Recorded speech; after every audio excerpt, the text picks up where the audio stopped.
Okay start करते हैं। Today we are going to do salaries के sums more practice. Before that I wanted to show you compact book print होके आ चुका है, ये मेरे हाथ में, और you people are the first students जिनको ये कॉम्पैक्ट बुक अभी मिला है। धीरे धीरे ये सबके पास जाएगा। It's an extremely well written book, मतलब it's not just about colouring in everything या देखने में सुंदर है, बट अंदर का जो कंटेंट है ना वो बवाल है। बिकॉज मैंने इसके कंटेंट पर बहुत मेहनत किया है। आई हैव इंक्लूडेड एवरीथिंग, कुछ भी छोड़ा नहीं, 100% coverage and at the same time easy language, ताकि आराम से पढ़ के रिवाइज हो सके। तो रिविजन के लिए तो ये कॉम्पैक्ट बुक एकदम बेस्ट है। मैं इसी कॉम्पैक्ट बुक से मैराथन और रिविजन भी कंडक्ट करूँगा, होली के बाद कंडक्ट करूँगा, ठीक है। Thank you. अब इस पर आते हैं। सैलरीज चैप्टर हम लोगों ने कंप्लीट कर लिया पूरा। वी टुक 9 क्लासेस, है ना, 9 क्लासेस में कंप्लीट सैलरीज हो गया। अब सैलरीज में मैं कुछ और एक्स्ट्रा सम्स हैं, लंबे लंबे सम्स हैं जो मैं प्रैक्टिस कराने जा रहा हूँ। चैप्टर का नाम क्या है? More practice. आ जाओ इधर। पहला क्वेश्चन केवल छोटा है, देर आर 11 क्वेश्चंस, सो सिर्फ क्वेश्चन नंबर 1 थोड़ा सा छोटा है, बाकी क्वेश्चन 2 to 11 जो बचे हुए 10 क्वेश्चन है वो पूरे न्यूमेरिकल टाइप के लंबे लंबे सम्स हैं। हर सम को मैं बहुत अच्छे तरह से तुम्हारे साथ डिस्कस करने वाला हूँ, उसका बैकग्राउंड बताने वाला हूँ, जिससे क्या होगा जब तुम रिवाइज करोगे तुम्हारे लिए वो एकदम आसान हो जाएगा। Let's start. सबसे पहला क्वेश्चन, सर ये किस चीज के ऊपर बेस्ड है? LTC लिखो। ये क्वेश्चन बहुत आसान है, खाली पहला क्वेश्चन छोटा और आसान है, बाद बाकी क्वेश्चंस तो एकदम लाइक लंबे लंबे सम्स हैं। इसका लेवल क्या है?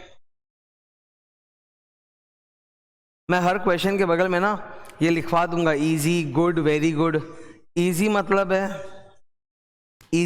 है एकदम आसान क्वेश्चन, तुम आराम से पढ़ते ही कर लोगे। गुड मतलब थोड़ा अच्छा है, सावधान। वेरी गुड मतलब बवाल सम्स है, ठीक है। तो ये इजी है। ये किसका क्वेश्चन है? LTC, leave travel concession. Leave travel concession का सेक्शन नंबर क्या होता है? 10 का 5। ये मैं याद दिला रहा हूँ थोड़ा। अगर एम्प्लॉय अपने फैमिली के साथ घूमने के लिए बाहर जा रहा है, फैमिली का मतलब होता है 2 लेवल। फर्स्ट लेवल में spouse and children, second level पे parent, brother, sister, if they are dependent on the employ, otherwise not. ये फैमिली है। तो अगर वो घूमने के लिए फैमिली के साथ बाहर जा रहा है और खर्च उसकी कंपनी दे रही है, तब केवल जो ट्रैवलिंग का खर्चा है, मतलब एक शहर से दूसरे शहर जाने का और वापस आने का, केवल वो खर्चे वाला पैसा जो कंपनी दे रही वो एग्जेम्प्ट होगा। बाकी होटल में रुकना, वहाँ पर घूमना, खाना पीना, वो सब एग्जेम्प्ट नहीं है, केवल ट्रैवलिंग का एग्जेम्प्ट होगा। अच्छा सर, हाउ मच एग्जेम्प्ट होगा? इसमें वो बेंचमार्क्स बनाए हुए थे कि अगर एरोप्लेन का एग्जाम्पल लो तो इकोनॉमी क्लास वाला, ये ट्रेन का एग्जाम्पल लो तो फर्स्ट क्लास AC, वो तो सबसे ऊपर ही होता है। बस का एग्जाम्पल लो तो डीलक्स, एनी अदर मोड से गया तो वही first class AC of similar distance जो रेलवे का भाड़ा, उतना एग्जेम्पशन मिल जाएगा। यहाँ पे खास बात थी बच्चों को लेकर, ठीक है। एम्प्लॉय का ट्रैवल एग्जेम्प्टेड, पत्नी का एग्जेम्प्टेड, बच्चों का एग्जेम्प्टेड। पर बच्चों में नॉर्मली होता है अप टू 2 चिल्ड्रन, लेकिन यहाँ पे बोला हुआ था कि फर्स्ट चाइल्ड के बाद जब सेकेंड टाइम उनके बच्चा हो रहा है, उस समय अगर ट्विंस हो गए, ट्रिपलेट हो गए, तो सबका मिल जाएगा। तो ये उसी के ऊपर बेस करके है, तो बड़ा आसान है, आओ कर लेते हैं। Compute the amount of LTC exemption on the following transaction of mister Sachin. Number 1, Sachin went on a holiday on this date to Mysore with his wife and 3 children. लो 3 बच्चे आ गए ना। अब हम लोग को वही देखना है कि जुड़वा बच्चे जो पहले पैदा हुए कि बाद में। अगर पहले पैदा हो गए जुड़वा बच्चे, तब तो उन्हीं 2 का मिलेगा, तीसरे बच्चे का नहीं मिलेगा। लेकिन पहला बच्चा सिंगल हुआ तो फिर बाद में जुड़वा पैदा हुए तो फिर उन जुड़वा का भी मिल जाएगा, तो तीनों का मिल जाएगा। यही तो कहानी है। One daughter born in 2015 and twins born in 17। तो बेटी पहला पैदा हुई सिंगल और फिर ट्विंस हुए, तो तीनों का मिल जाएगा, fully exempt. The travel cost was 80,000 दिया हुआ है। उसमें सचिन और उसकी पत्नी का ट्रैवल कॉस्ट कितना है? 50,000 रुपये। तीनों बच्चों का कितना है? 30,000 रुपये। तो 50 और 30 जोड़ के कितना? 80,000। क्योंकि ट्विन बच्चे बाद में पैदा हुए तो तीनों का मिल जाएगा। बताओ इसमें टैक्सेबल और एग्जेम्प्ट कितना है? Sir fully exempt. हमें बोला है the employee was reimburse the total ticket cost of 80,000, तो फुल 80,000 एग्जेम्प्ट है।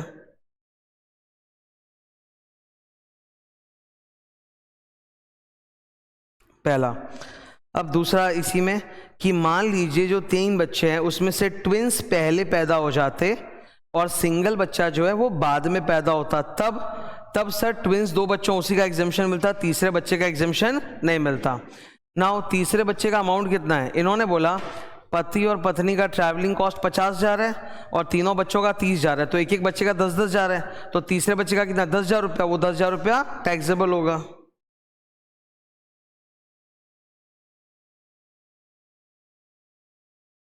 बस that's all.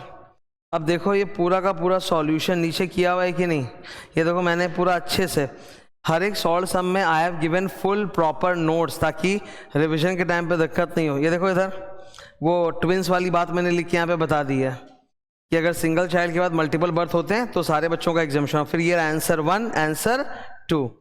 Look at this, ये पहला सम है जो आज मैंने तुम लोग के साथ डिस्कस किया है। मोर प्रैक्टिस में क्लास में तो ऐसे सैलरी चैप्टर में हम लोगों ने 57 सम्स डिस्कस किए ही हैं, पर मोर प्रैक्टिस आज पहली बार डिस्कस किया। अब तुम देखो इस डिस्कशन के दो सबसे बड़े advantages. Number 1 advantage, look at the markings. आज जब हम लोग ये सम डिस्कस कर रहे हैं A to Z मैंने मार्क कर दिया। अब जस्ट इमेजिन करो 6 महीने बाद, 8 महीने बाद, जब भी तुम घर में सम्स रिवीजन करने बैठोगे, do you even need to look at the solution below?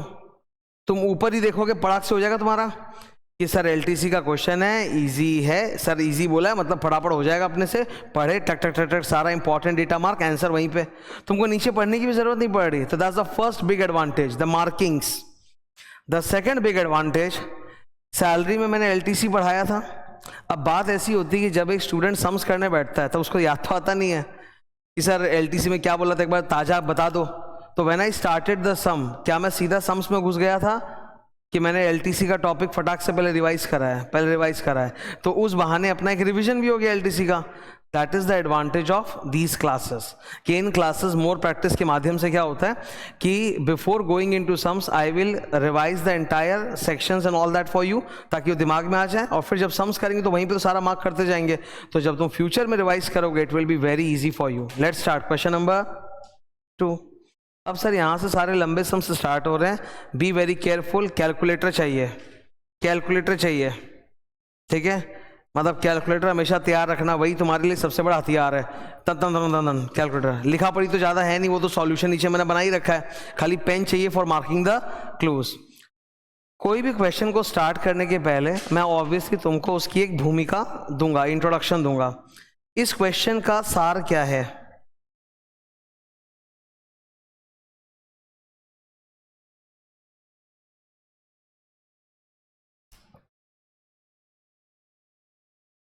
इस क्वेश्चन का सार क्या है?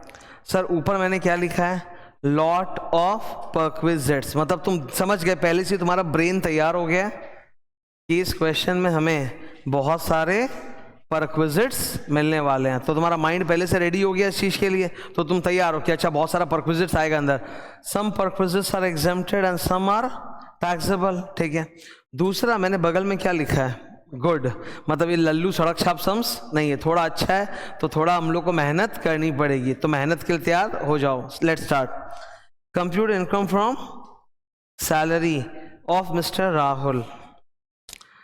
राहुल की मंथली सैलरी कितनी है? 50,000 रुपये per month.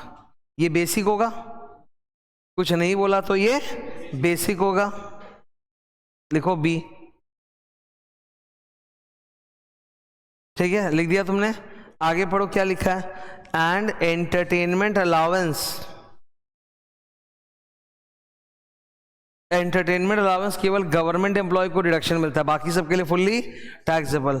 And commission, commission is always fully taxable of 1,000 रुपया पर मंथ ईच, मतलब 1,000 रुपया अलाउंस है और 1,000 रुपया कमीशन है, ये दोनों फुल्ली टैक्सेबल है, ये भी हमें पता चल गया। अच्छा क्यों ना हम लोग अमाउंट बगल में लिख दें। बेसिक कितना है साल का, अलाउंस कितना है 1,000 रुपया पर मंथ इंटू 12, कमीशन कितना है, तो ये तुम लोगों ने वहीं पे एनुअल फिगर लिख दिए। Now listen to me, point number 1 से लेके नीचे तक जो तुम पढ़ोगे you will have all perquisites, ठीक है। तो यहाँ पर कितने परक्विजिट सर? 11 परक्विजिट है, तो और तो कोई अलाउंस वगैरह नहीं है, okay. whenever you are solving any sums you need to know, ऊपर देखो मैंने कुछ लिखा है यार, BD1C, you need to know BD1C काम आता है। सर बेसिक कितना है इस क्वेश्चन में, उधर तुमने लिखा है 6 लाख। D1 कितना है, नहीं है सर, डियरनेस अलाउंस तो है ही नहीं इस क्वेश्चन में, तो एंटरटेनमेंट अलाउंस था, D1 तो है ही नहीं। C का मतलब क्या होता है, बस इतना ही क्या, C मतलब खाली कमीशन, क्या commission as a fix percentage of turnover. यहाँ पर इन्होंने सम्स में सिर्फ कमीशन दिया है, commission as a percentage of turnover नहीं दिया, तो ये वाला कमीशन नहीं आएगा। तो इस क्वेश्चन में BD1C में D1 है नहीं, C है नहीं, सिर्फ क्या है,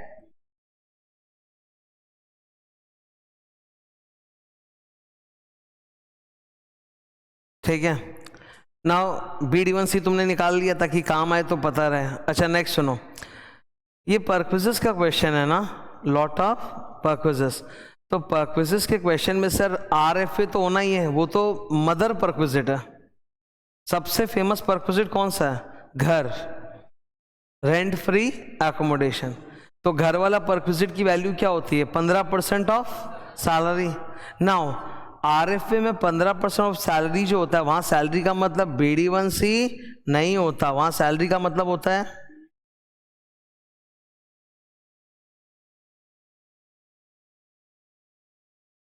ये तो परक्विजिट का क्वेश्चन है, तो यहाँ तो घर होना ही है ना। तो घर की परक्विजिट वैल्यू क्या होती है, 15% ऑफ सैलरी यानी 15% of BABCDM। So sir I need to calculate BABCDM। Now please keep it in your mind कि we don't have that many elements in the question. Question में 1 से लेके नीचे तक तो परक्विजिट है, तो वो तो लेना ही नहीं है। तो BABCDM में ज़्यादा से ज़्यादा क्या होगा, ये 3 चीज़ ही तो आ सकता है। अब एक बार देखो, B से बेसिक कितना है 6 लाख, A से अलाउंस, अलाउंस के नाम पे कौन सा है, एंटरटेनमेंट अलाउंस 12,000 आएगा। BA BC बोनस नहीं है सर, कमीशन है सर कितना 12,000 आएगा। DM D से डियरनेस नहीं है सर, M से एनी अदर मॉनेटरी पेमेंट नहीं है। तो BABCDM के नाम पे यही 3 ही तो हैं, और तो कुछ है ही नहीं।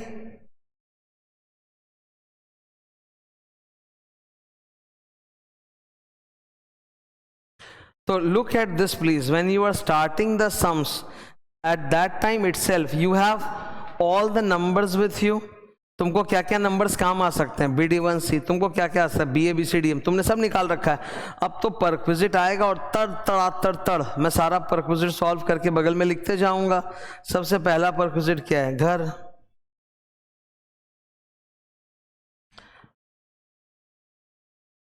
A company owned accommodation is provided to him in Delhi. तो दिल्ली में कंपनी ने आपको घर दिया, घर की परक्विजिट वैल्यू क्या होगी, 15% ऑफ सैलरी।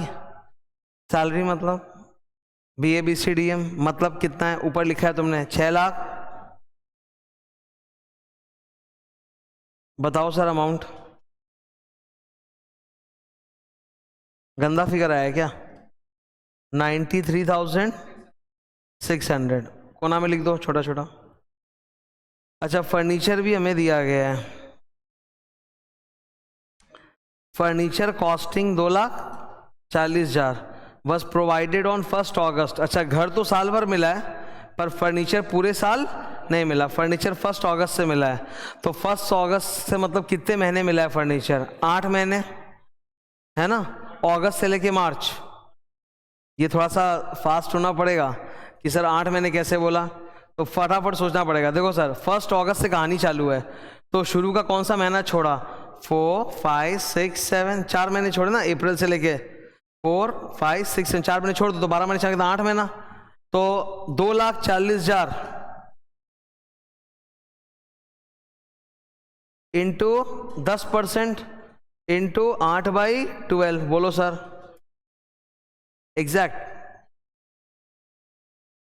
16,000 हो गया घर का परक्विजिट कंप्लीट।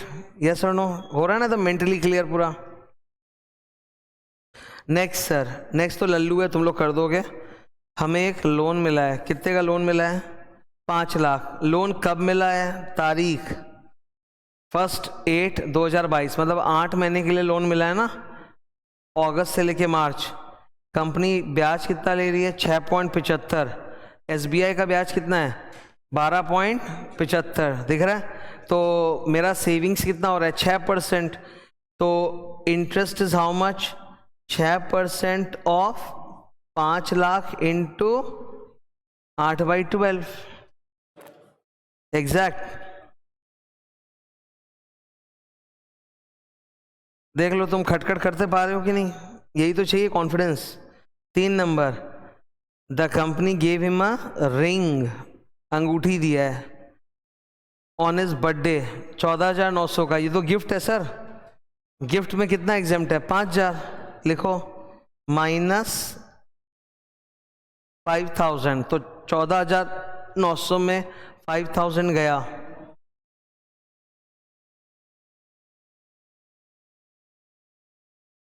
डन है कि नहीं डन है, क्लियर है कि नहीं, हो रहा है एकदम। 4 नंबर लल्लू है एकदम।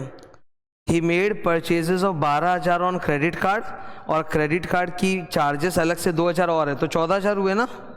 तो क्रेडिट कार्ड तो पूरा टैक्सेबल परक्विजिट है, 14,000 बाहर लिखो, उधर 14,000।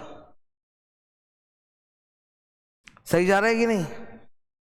अच्छा अब ना मेहनत है, अब हेलो, अब थोड़ा सा तुमसे ये लोग मेहनत करवाने वाले हैं। नंबर 5, कंपनी ने ना एक मोटरसाइकिल दी थी। पहले तो कंपनी ने वो मोटरसाइकिल यूज करने के लिए दी, पर फिर बाद में एम्प्लॉय ने खरीद लिया। तो ऐसे केसेस में 2 तरह के परक्विजिट होते हैं, perquisite value of use and perquisite value of cell.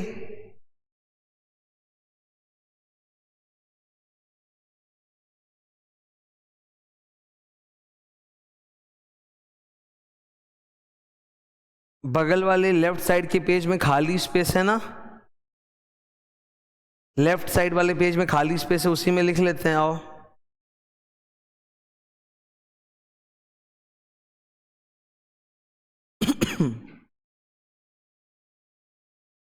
Okay अब पढ़ो जरा क्या लिखा है। His son is allowed to use a motorcycle belonging to the company. The company had purchased this motorcycle for 60,000 in 2019. तो सबसे पहले perquisite value of use 10% of, motorcycle कितने की है सर 60,000, कितने मैंने उसके बेटे ने यूज किया देखेंगे, पता नहीं पढ़ेंगे। क्लियर है कि नहीं है। आगे, the motorcycle was finally sold to the employee on 1 अगस्त। तो 1 अगस्त पे ही चल रहा है इनका सब कुछ, 1 अगस्त को खरीदा है, तो यानी यूज किया 4 महीने।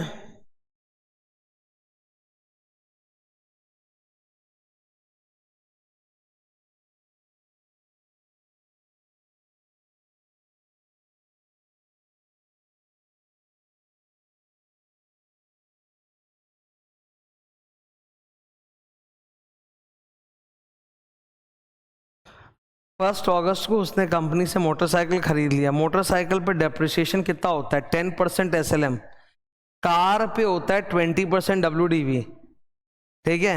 कंप्यूटर एंड इलेक्ट्रॉनिक आइटम पे 50% WDV, कार पे 20% WDV, any other asset 10% SLM। तो 10% SLM में होगा इस पे depreciation for how many years, इधर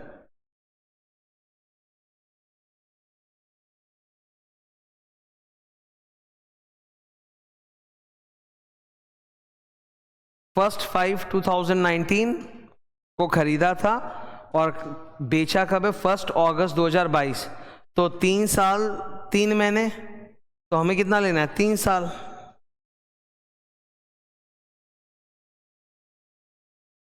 और खरीदा कितने में 30,000। हाँ ये तो इजी है, 60,000 का 10% तो 6,000, 3 साल का 18,000, 60,000 माइनस 18,000,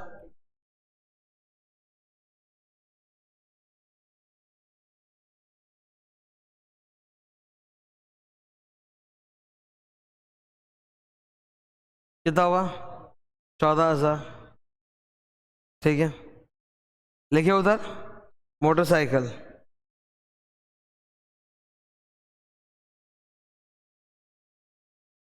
सही है। तो इस परक्विजिट में थोड़ा हम लोगों को कैलकुलेशन करना पड़ा, बाकी तो ठीक ही है। अच्छा अब गाड़ी होगा, पॉप याद है, पॉप,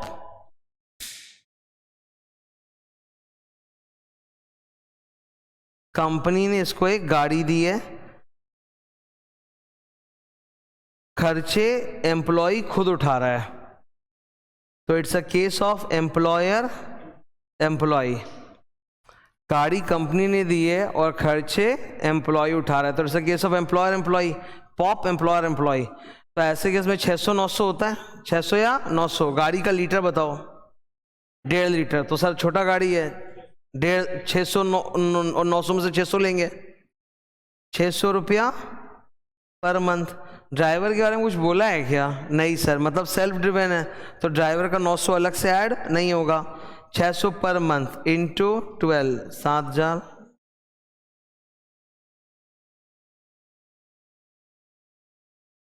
ये जो इतने सहजता के साथ हम लोग कर रहे हैं, इसको करने में जान निकल जाती है घर पे स्टूडेंट की।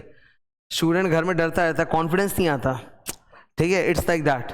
मैं तुमको एक छोटी सी बात बताता हूँ ये शुरू में ऐसा बहुत ज़्यादा होता था। जैसे मैं गाड़ी ड्राइव करता था, ओके, मैंने 1-1.5 साल गाड़ी ड्राइव किया, उसके बाद मतलब ऊबर नहीं चलाता था मैं, अपनी गाड़ी ड्राइव करता था कॉमर्स तो 1-1.5 साल मैंने गाड़ी ड्राइव की। तो मैं गाड़ी चलाते हुए थोड़ा सा क्या होता है ना, कॉम्पिटिटिव टाइप का था, मतलब कोई गाड़ी मेरे से आगे निकल रही तो आगे किससे निकल गया, मतलब I will not take over anybody, but if somebody tries to take over my car I would like rush. तो विकास भैया को बहुत चिढ़ था, मतलब वो भी चलाना जानते हैं पर वो कभी चलाए नहीं और मेरे को चलाने तो देना चाहते ही नहीं, ठीक है, इस तरह का सिनेरियो था। और क्या होता था, गाड़ी जब हम लोग मतलब होता है ना, तुम गाड़ी पार्क कर दिए बंद करके निकले तो होता है ना टिंग टिंग लॉक करके, तो he will never be sure, sound आ चुका है टिंग टिंग, गाड़ी बंद है, फिर भी वो सारे गेट को चेक करेगा, गेट खुला तो नहीं, समझ रहे हो। एग्जैक्टली स्टूडेंट के साथ यही होता है, उसको आंसर पता है फिर भी वो सोचा मैं 600 पर मंथ लिखूंगी नहीं, मैं सही हूं ना, कोई बताओ भाई 600 की 900, तो एग्जाम हॉल में कौन आएगा बताने के लिए। ये होता है, मतलब you are doing the sums, you are 80% confident, मतलब तुमको जो चीज़ आता भी उसमें तुम 100% कॉन्फिडेंट नहीं हो, डरते हो कि एक बार आजू बाजू देख लें सबको यही कर रहा है, मैं सही हूँ कि नहीं।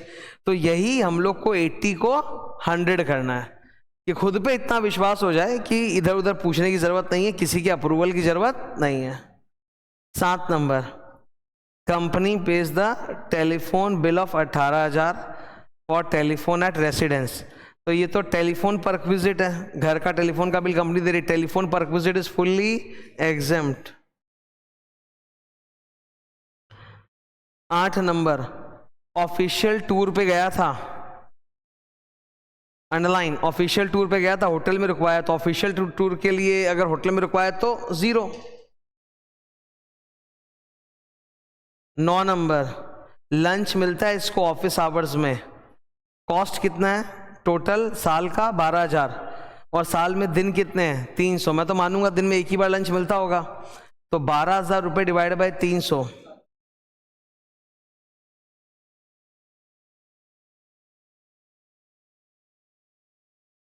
तो एक मील का खर्चा कितना है 40 रुपये, 50 के अंदर है, नील। हो गया sir. 10 number, Rahul is provided with free electricity, electricity में सर कोई एग्जामिशन नहीं है, बिजली के बिल में कोई एग्जामिशन नहीं है, fully taxable, gas electricity water 10,000। P tax paid bye Rahul 2,000, अच्छा ये तो राहुल खुद दिया अपना पी टैक्स, तो उसका उसको डिडक्शन मिल जाएगा 2,000 लेस 2,000 लेस, वो नीचे आके करते हैं ना स्टैंडर्ड डिडक्शन के नीचे।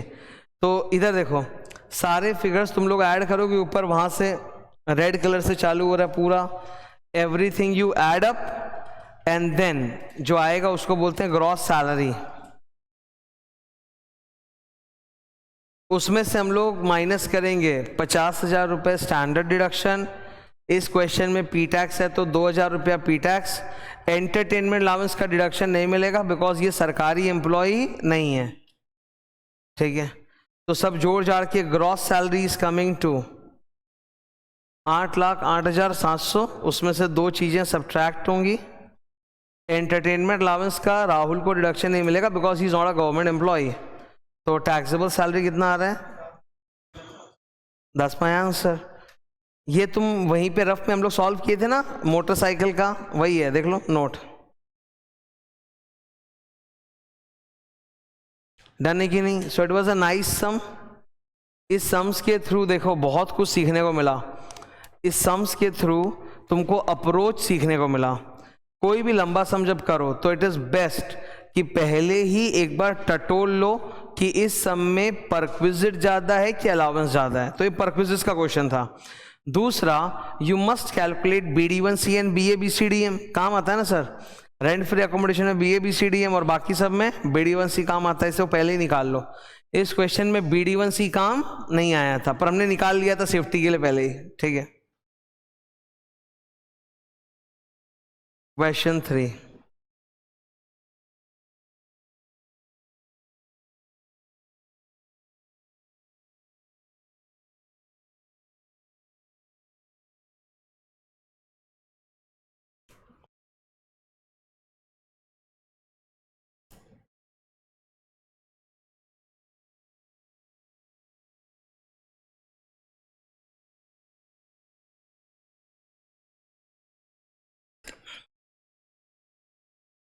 ओके बात करें जरा।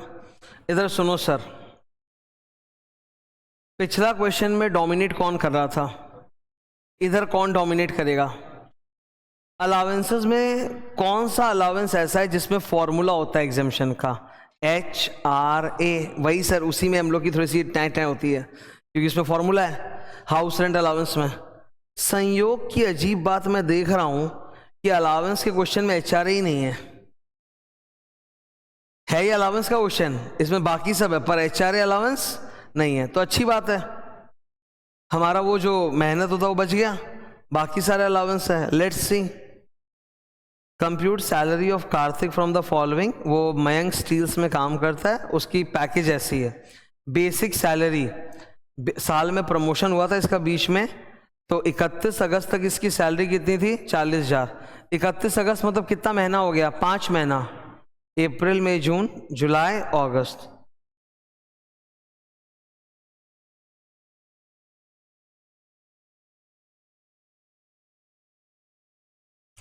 और 1 सितंबर से इनकी सैलरी कितनी थी?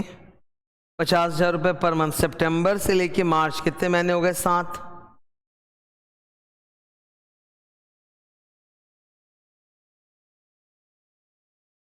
तो इनकी टोटल बेसिक सैलरी कितनी आ रही है?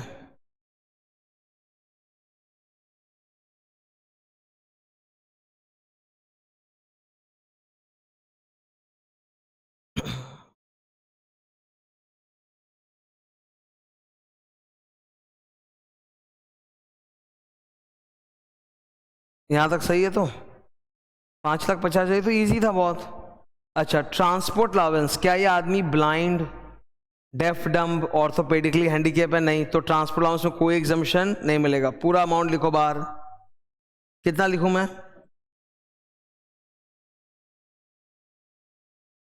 Contribution to recognised provident fund 15% of basic, ठीक है। नाउ आई एम अज्यूमिंग कि कंपनी और एम्प्लॉय दोनों 15% डालते हैं, तो एम्प्लॉय जो पीएफ में पैसा डालता है उसके लिए तो उसको डिडक्शन मिलता है नीचे 80C का, जो कि हमको कैलकुलेट करना ही नहीं है। हमें तो बस कैलकुलेट करना है एम्प्लॉयर्स कॉन्ट्रीब्यूशन। तो एम्प्लॉयर्स कॉन्ट्रीब्यूटिंग 15% ऑफ बेसिक, उसमें एग्जाम्पशन कितना होता है? 12% ऑफ BD1C। तो यहां लिखो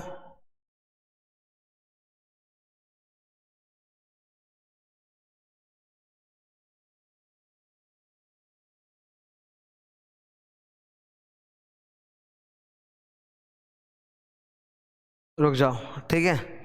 अब सर यही तो कैलकुलेट करना है। अब जरा आप देखो इधर, इस क्वेश्चन में BD1C के नाम पे सिर्फ B है क्योंकि DNS अलाउंस क्वेश्चन में दिया नहीं है, कमीशन फिक्स्ड परसेंटेज टर्नओवर दिया नहीं है। तो BD1C equal to B and B is how much?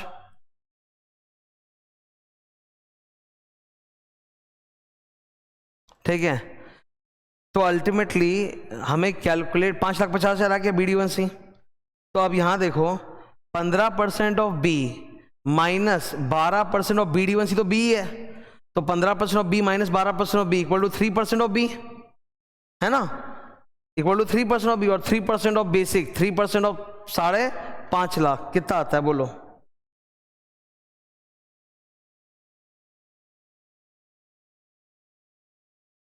सही है ना?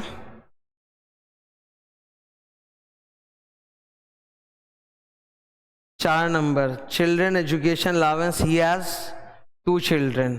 अच्छा, इन्हें चिल्ड्रन एजुकेशन अलाउंस कितना मिल रहा है? 500 पर मंथ। हमें कुछ बोला है 500 पर मंथ पर चाइल्ड? बस 500 पर मंथ बोला है ना, तो मतलब इतना ही मिलता है। बच्चे आपके जितने हमको मतलब नहीं है, तो 500 पर मंथ मिलता है, मतलब साल का कितना हुआ? माइनस चिल्ड्रन एजुकेशन में एग्जामिशन कितना मिलेगा? 100 रुपया पर मंथ पर child up to 2 children.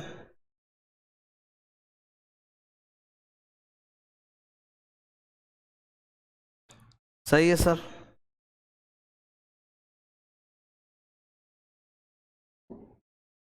Next 5 number क्या लिखा है? City compensatory allowance. इसमें कोई एग्जामिशन नहीं था, तो सिटी कॉम्पनसेटरी अलाउंस कितना है? 300 रुपया पर मंथ साल का।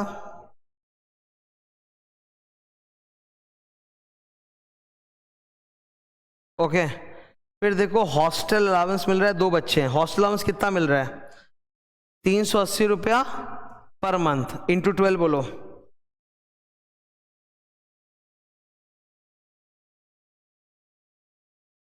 माइनस एग्जामिशन कितना मिलेगा? 300 पर मंथ पर चाइल्ड अप टू 2 चिल्ड्रन। देखो कुछ चमत्कार होगा, है ना सर? कुछ चमत्कार हो रहा है। इसको सॉल्व करेंगे तो माइनस आ जाएगा, माइनस लिख सकते हैं बाहर क्या, तो मतलब एग्जामिशन आपको फुल मिलने वाला नहीं है। वो 300 इंटू 12 इंटू 2 करोगे वो 7,200 रुपये आएगा। तो अब एग्जामिशन 7,200 तो हो नहीं सकता, अमाउंट ही हाथ में 4,560 आ रहा है, तो एग्जामिशन कितना हो? 4,560। तो अल्टीमेटली टैक्सेबल अमाउंट कितना है? नील। गायत्री मंत्र याद है ना? Exemption can not be more than the amount received. Next क्या है sir? 7 number, tiffin allowance. Actual expense कितना है? 3,700। ना रुक जाओ, आई एम रिमाइंडिंग यू, कुछ अलाउंसेस ऐसे होते थे जो ऑफिस पर्पस के लिए होते थे, और आप ऑफिस पर्पस के लिए जितना खर्च करोगे उतना एग्जामिशन मिल जाएगा। कैडबरी हट, कैडबरी हट में टिफिन अलाउंस नहीं है, वो ट्रैवलिंग अलाउंस है। तो टिफिन अलाउंस में कोई एग्जामिशन है ही नहीं, फुल्ली टैक्सेबल। तो आपने एक्चुअली कितने का टिफिन खाया उससे मुझे मतलब नहीं है, फुल टैक्सेबल। 5,000 रुपया पर एनम। गौर से देखो वहां पर एनम लिखा हुआ है, तो इंटू 12 मत कर देना 60,000। कितना खाओगे? 8 नंबर क्या लिखा है देखो? P tax, tax paid on employment, मतलब P tax paid by employer. ये तो बढ़िया एम्प्लॉयर है भाई। अच्छा, एम्प्लॉयर आपके लिए अगर कुछ भी करे तो वो परक्विजिट है कि नहीं? ऐड होगा यार। यहाँ पहले तो ये ऐड हो जाएगा क्योंकि बॉस दे रहा है, पर फिर बाद में स्टैंडर्ड डिडक्शन के बाद पी टैक्स का डिडक्शन भी मिल जाएगा। तो पहले तो ऐड होगा और फिर सब्ट्रैक्ट होगा। तो पहले 2,500 प्लस और फिर लास्ट में जाके 2,500 माइनस। बॉस कितना दे रहा है? 2,500, तो ऐड करो, और टोटल पी टैक्स ही 2,500 है, तो लास्ट में लेस क्या होगा? 2,500। तो सब कुछ जोड़ेंगे और फिर लास्ट में 2 चीज माइनस करेंगे, 50,000 का स्टैंडर्ड डिडक्शन और 2,500 का पी टैक्स। ठीक है, एक्सक्यूज मी। हाँ, तुम लोग करते रहो। कैलकुलेट किया भाई? ग्रॉस कितना आ रहा है बताओ मेरे को? ओके, 2 चीज नहीं आ रहा तेरा? 6,02,700, कुछ भूल गया क्या? हाँ,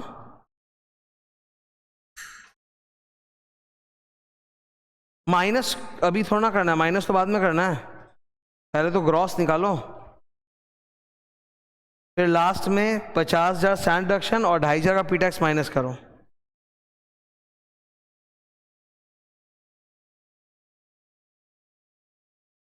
पहले 2,500 माइनस मत करो भाई।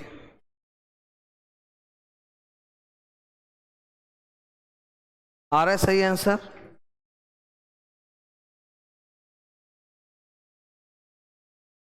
ग्रॉस कितना आ रहा है यहां तक? अगर तुम यहां तक ऐड करो तो कितना आएगा? 6,05,200। अब उसमें से तो 50,000 भी तो माइनस होगा और 2,500 भी माइनस होगा, तो आएगा कितना 550 to 700। डन है ये।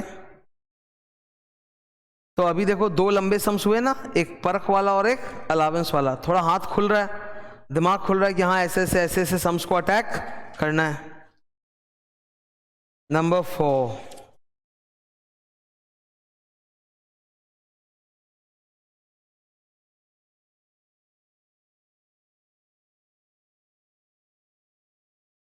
नंबर 4 के बगल में जैसे ही तुम पहले लिख देते हो इजी, तो दिमाग तुरंत बोलता है हाँ ये तो मेरे से अपने आप हो जाएगा।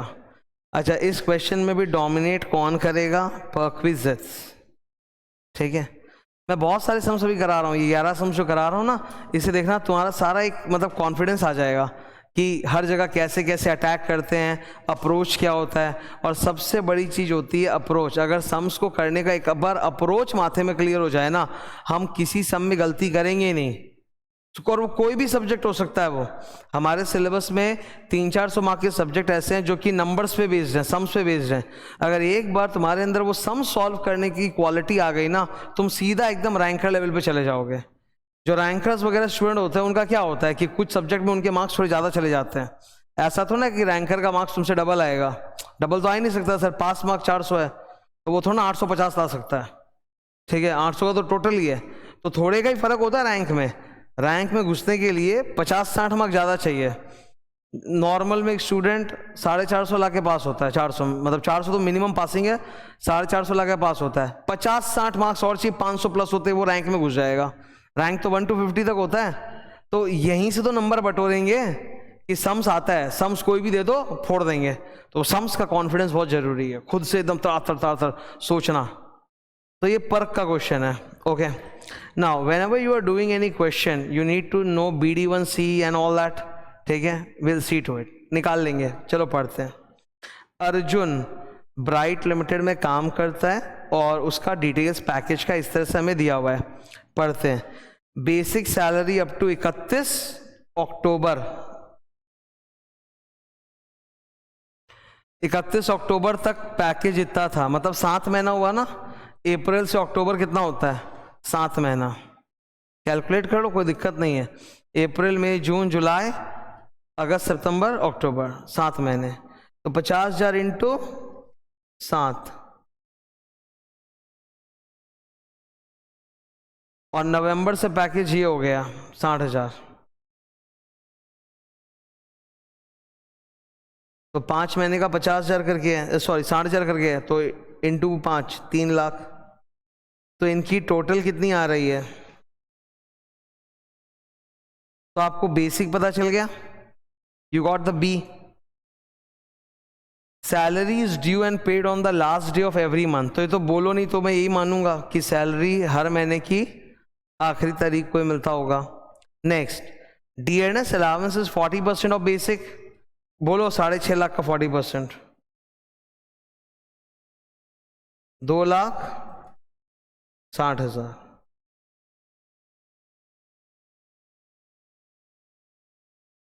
नाउ सर 6.5 लाख का तो बेसिक है और डियरनेस कितने का है? 2,60,000। पर ये सारा का सारा जो डियरनेस है ये D2 है, कैसे पता चला आपको?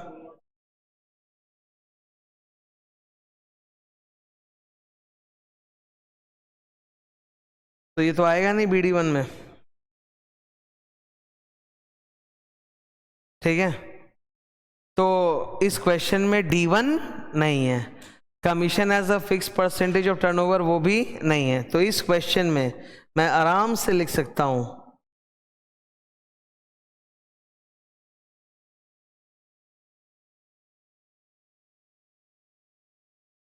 ऊपर, लिख दो ऊपर, है ना। तो आ गया मेरा BD1C equal to B equal to 6.5 lakh. Next sir, point number 3, bonus is equal to 1 month salary. Now that's a problem. कौन सा वाला मंथ? क्योंकि यहां तो 7 महीने सैलरी अलग थी और फिर बाद में 5 महीने अलग थी। हमें बोला bonus is paid in October on the basis of basic plus DA applicable for that month. मतलब अक्टूबर का आपको लेना है, तो अक्टूबर का बेसिक कितना था? 50,000।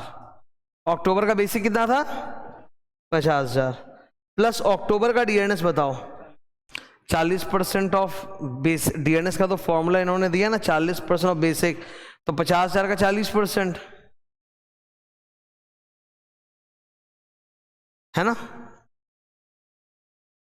क्या सही है? तो अक्टूबर में बोनस मिला है बेस्ड ऑन अक्टूबर की सैलरी, तो अक्टूबर का बेसिक सैलरी है 50,000 और इन्होंने बोला डीए भी होगा, तो अक्टूबर का डीए कितना है 40% of 50,000 is you know that 20,000, तो 50,000 plus 40% comes to how much? निकाल दिया 70,000। सही है ना? 4 नंबर में ना थोड़ी सी मेहनत है, ज्यादा नहीं। Contribution of employer to recognise provident fund equal to, तो एम्प्लॉयर कॉन्ट्रीब्यूशन कितना दिया है 16% ऑफ बेसिक, और डिडक्शन कितना, एग्जेम्पशन कितना मिलता है 12% ऑफ BD1C। सर इस समय तो BD1C और B एक ही है ना, इस समय तो BD1C और B एक ही है, तो एम्प्लॉयर्स कॉन्ट्रीब्यूशन टू PF हम निकाल सकते हैं क्या? हाँ sir, 16% of basic minus 12% of BD1C equal to 4% of basic, क्योंकि BD1C और B तो एक ही है, तो 16% माइनस 12 4% ऑफ बेसिक, तो 4% of 6.5 lakh 26 something,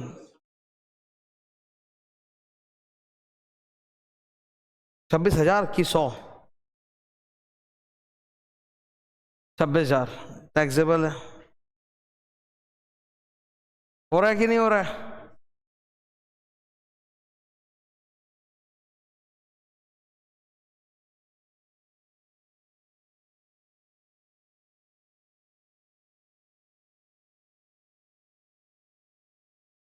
next number 5 को पढ़ो।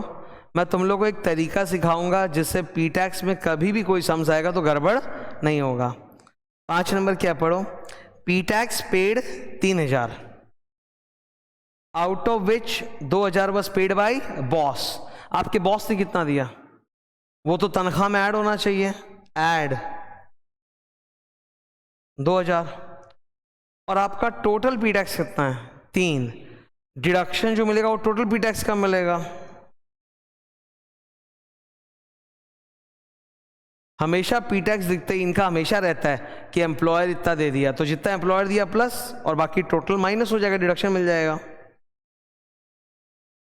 क्लियर है कि नहीं है? ठीक है ना? 6 नंबर, यार 6 नंबर मैं क्यों पढ़ूंगा, ये पढ़ेगा।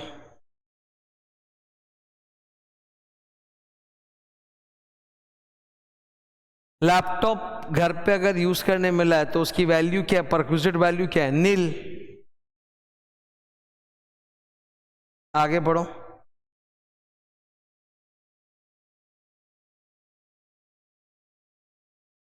कंपनी ने ये लैपटॉप और कंप्यूटर कब खरीदा था हमें वो बता दिया। ये इंफॉर्मेशन मेरे काम का तब होता जब मुझे बताते कि एम्प्लॉई ने खरीद लिया हो कंपनी से, पर वो तो हुआ नहीं, तो ये इंफॉर्मेशन मेरे काम का नहीं है। नेक्स्ट 7 नंबर, मोटर कार मेरा फेवरेट है। मोटर कार देखते ही हम लोग को लिखना पड़ेगा कौन सा केस है, तो बोला both official and personal use. Pop, गाड़ी किसने दी है, बॉस ने। खर्चे कौन दे रहा है, बॉस। वाओ, ये आदमी खुद ड्राइव करता है गाड़ी, ठीक है। It is a case of pop, employer. तो यहां पे सर गाड़ी भी बॉस की, खर्चे भी बॉस दे रहा है, तो 1,800 रुपये 2,400 रुपये दो में से एक ही हो सकता है। गाड़ी की साइज क्या है,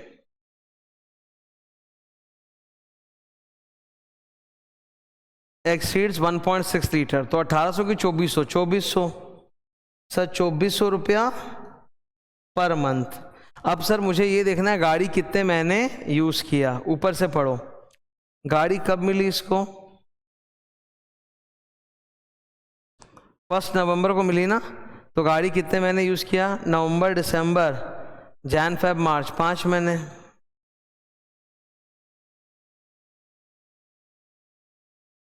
12,000।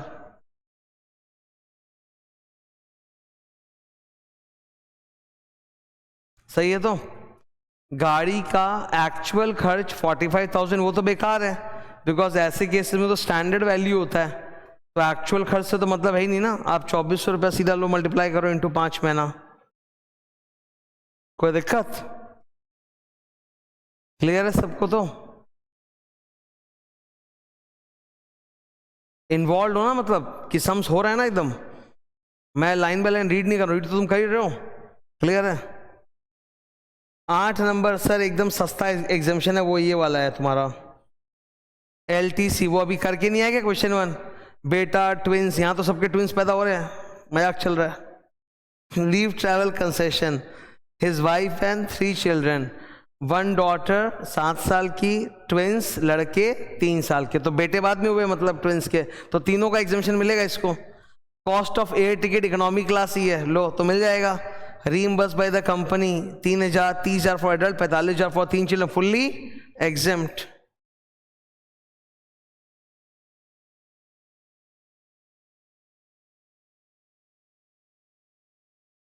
Arjun, last line, Arjun is eligible for availing exemption this year. वो होता है ना LTC में 4 साल के ब्लॉक में, 4 साल के ब्लॉक में 2 जर्नी हम ले सकते हैं। तो ये बोला एलिजिबल है, ले लिया तो ले लिया, तो फुल्ली एग्जाम नील। अब जितने भी येलो कलर है ऊपर, माइनस मत करना, खाली सब जोड़ दो। जोड़ के खाली येलो कलर वाला जोड़ के कितना आ रहा है? 10,20,000। माइनस तो लास्ट में करना यार। ऐड किया सबों ने, 10,20,000 आ रहा है कैलकुलेटर पे। अरे तबला बजाओ, जरूरी है। 10,20,000 आ रहा है सबका, 10,20,000। अब माइनस क्या होगा? 50,000 का स्टैंडर्ड, और ऊपर पीटैक्स का माइनस होगा 3,000। The final answer is, you got that? ये नीचे जो सॉल्यूशन है ये तो सेफ्टी के लिए डाला हुआ है, ये थोड़ा पढ़ना है जाके, ये तो रेफरेंस के लिए तुमको खुद करना है यहीं पे। अब देखो तुम जस्ट इमेजिन करो, अब तुम इमेजिन करो आज तुम ये सम्स मेरे से किए, ठीक है? आज अपनी तारीख जो भी है, आज तारीख क्या है? March 5 Sunday. Most probably you will revise this towards very and, sums वगैरह सितंबर अक्टूबर में कभी रिवाइज होगा, आज से 6-7 महीने बाद। जब तुम ये सम देखोगे ऐसा मार्क वार्क किया हुआ, do you think you need to read the solution below? पहले ही सारा हो जाएगा। इजी देखते माइंड बोलेगा अच्छा इसमें तो मैं चिल मार सकता हूँ, इजी है। माइंड भी थकता है ना यार, 3 घंटे पढ़ने बैठे तो माइंड ऊपर नीचे ऊपर जाता है, ईजी इसमें रिलैक्स कर सकता हूँ। किसका क्वेश्चन है ये? भर के परक्विजिट्स आएंगे। ऊपर ही तुमने लिख लिया यहाँ पे BD1C मतलब बेसिक है, तो D1C का चिंता करना नहीं है, बेसिक है। फिर PF का तुमने ऊपर ही लिख लिया। PF में बहुत जन को दिक्कत होता है, तो सिंपल है, PF है बहुत बड़ा टॉपिक, पर एग्जाम में इतना सा आता है कि भाई बॉस ने जितना डाला उसका 12% BD1C आप ले लो बस, और ये बगल बगल में खटखट करते जा रहे हो गया आंसर सॉल्व। तो ऐसे ही तो करना है। सारे सम्स मैं ऐसे ही रिवाइज करके गया था, सारे सम्स पूरे के पूरे। फिर इतना सारा सम्स जब तुम एग्जाम के पहले रिवाइज कर लेते हो ना, एक बात मैं बता देता हूँ, सम्स वगैरह रिवाइज नहीं कराया जा सकता मैराथन में। जो मैराथन होता है, जैसे मैंने आज तुमको कॉम्पैक्ट बुक दी, तो कॉम्पैक्ट बुक में सम्स थोड़ा होंगे। कॉम्पैक्ट बुक में तो सारे के सारे जो मेरे को बातें हैं, फिर वो कॉम्पैक्ट का आएगा, फिर तो उसको हाथी बोल लो, हाथी बुक। अगर मुझे सभी देना है तो वो तो ऑलरेडी मैं तुमको 800 पन्ने का हाथी बुक दिया ही हूँ, 2 बुक दिया हूँ। तो कॉम्पैक्ट में क्या होगा? सम्स नहीं होगा, बट मैं सारी बातें पढ़ाऊंगा, रिवाइज कराऊंगा। Sums I will not be able to revise, फिर तो कैसे रिवाइज होगा? तो सम्स तुमको रिवाइज करके जाना है एग्जाम में। और जो स्टूडेंट एग्जाम के पहले 2 महीने में जम के सम्स रिवाइज कर रख के गया है ना, आई एम गारंटिंग यू वो स्टूडेंट फेल नहीं हो सकता। क्योंकि जब आप टीचरों का पढ़ाया हुआ इतना सारा सम रिवाइज करके जाते हो, आप 100-200 अप्रोच याद करके जाते हो, एग्जाम में वो लोग कुछ भी दे दें, टेढ़ा बांका दायां बायां, तुम संभाल लोगे, फेल तो नहीं हो पाओगे। आई एम टेलिंग यू, 60+ 60+ तो आराम से आना ही आना है, ठीक है? तो हैव दिस एटीट्यूड, अभी से ये एटीट्यूड पैदा कर लो, बिकॉज अभी तो तुम्हारा जर्नी स्टार्ट हुआ है। अभी से एटीट्यूड रख लो कि भाई सम्स देखते, सम्स पे एकदम पिल पड़ेंगे अच्छी तरह से, सम को डोमिनेट करेंगे। Sum should not dominate you, the sums should be dominated by you. Sum देख के कॉन्फिडेंस आ जाएगा ना, अप्रोच पूरा रिवीजन में जाओगे। वो लोग कुछ ना कुछ तो दायां बायां देते हैं, पर वो समझ लेता है, एग्जाम में दिक्कत नहीं होती।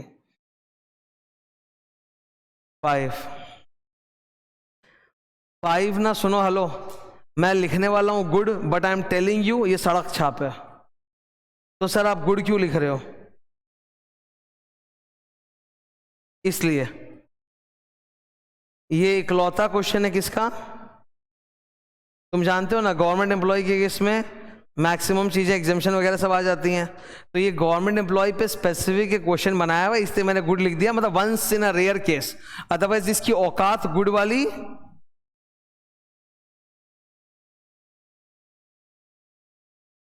ठीक है। अच्छा एक चीज सुनो, नॉर्मली जब आप पूरा सम सॉल्व करते हो तो नीचे 3 डिडक्शन मिलता है, 50,000 का स्टैंडर्ड डिडक्शन, करेक्ट, फिर पी टैक्स का डिडक्शन, और फिर एंटरटेनमेंट अलाउंस देख के हम लोग आंख बंद कर लेते हैं, पर इसमें तो आंख खोलेंगे, बिकॉज ये आदमी कौन है, इसको तो एंटरटेनमेंट अलाउंस का डिडक्शन मिलेगा। सर कितना मिलेगा?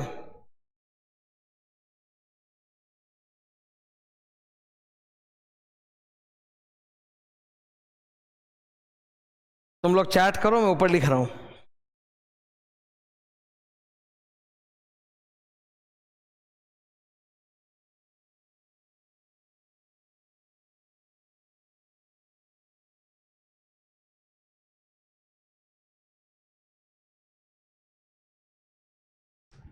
इसको तो एंटरटेनमेंट अलाउंस का डिडक्शन मिलेगा, ये गवर्नमेंट एम्प्लॉई है।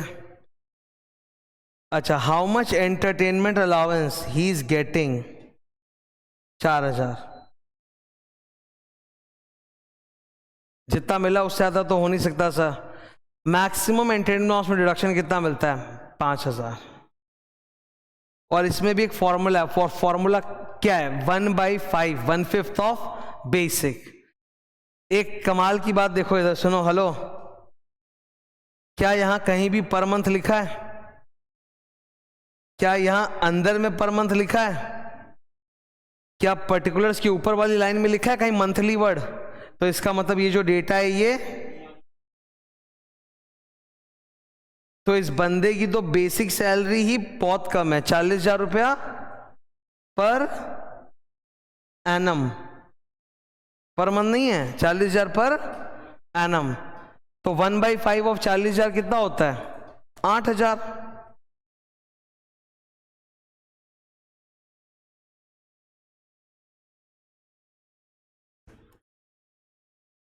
है ना?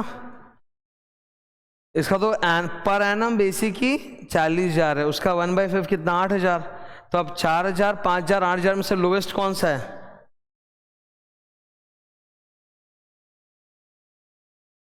तो इसको एंटरटेनमेंट अलाउंस पर डिडक्शन कितना मिलेगा? 4,000।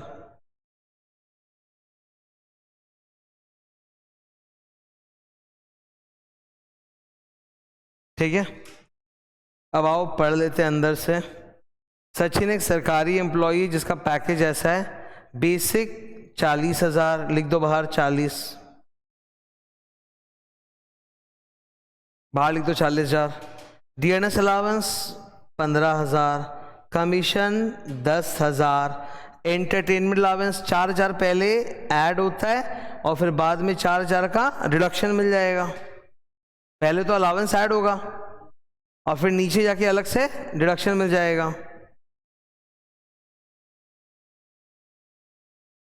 है ना? पहले तो अलाउंस ऊपर ऐड होगा और फिर लास्ट में ग्रॉस के बाद डिडक्शन मिल जाएगा 4,000 का।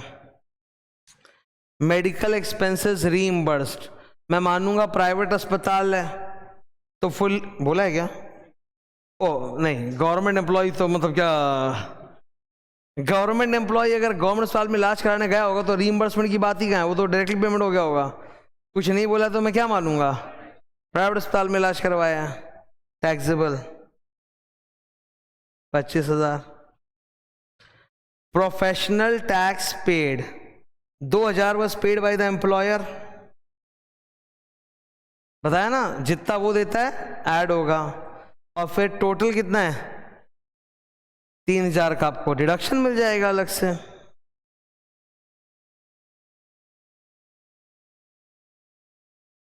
ठीक है, last both Sachin and his employer contribute towards great. Sir statutory provident fund में 12% की लिमिट नहीं है और 9.5% की भी लिमिट नहीं है। स्टैट्यूटरी में अब जितना भी एम्प्लॉयर डालता है फुल्ली एग्जेम्प्ट। तो बाहर में क्या लिखूं?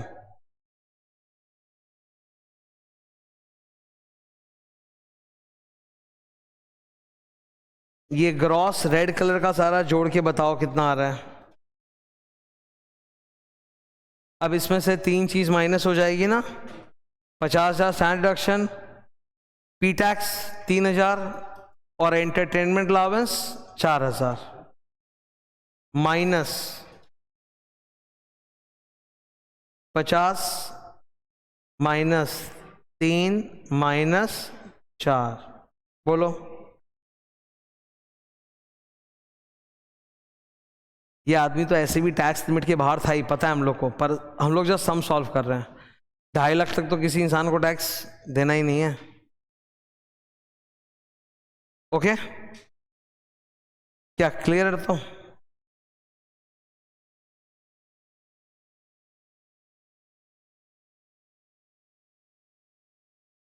12% ऑफ BD1C। अभी तो 2-3 सम्स करके आया, एम्प्लॉयर का ही तो करके आया। हाँ कोई भी मतलब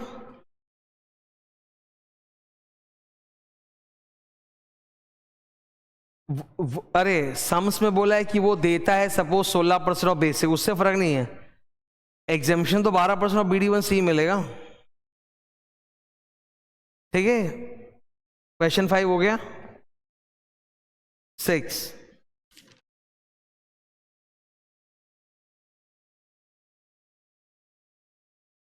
वेरी गुड क्यों लिखा? ये वेरी गुड है। वेरी गुड इसलिए लिखा सर बिकॉज इस सम्स में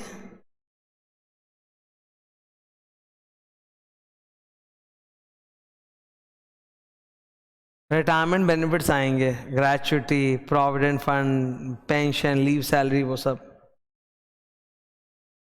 तो ये क्वेश्चन जबरदस्त है। ये इस क्वेश्चन के बीच में ही एम्प्लॉई रिटायर करके जा रहा है। ठीक है तुम्हारे लिए प्रीवियस ईयर क्या है 22-23, तो वो बीच में रिटायर करके जा रहा है। अगर कोई एम्प्लॉय बीच में रिटायर कर रहा है सर तो 12 महीने का कंप्यूटेशन होगा कि कम का? कम। ये बंदा रिटायर कब कर रहा है? 31 दिसंबर 22, मतलब 9 महीने का कैलकुलेशन होगा सारा।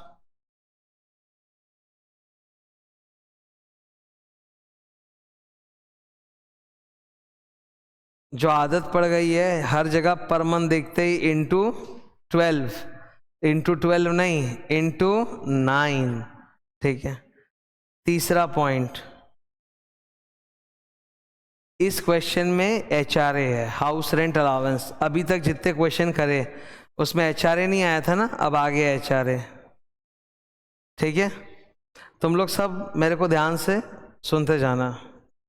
यह आदमी कब से कब तक काम किया है कंपनी के अंदर? नवंबर 1994 में ज्वाइन किया था इसने कंपनी को, तब से लेके 31 दिसंबर 2022 तक। तो कितने साल काम किया इसने कंपनी के अंदर? 2022 माइनस 94 टिपो,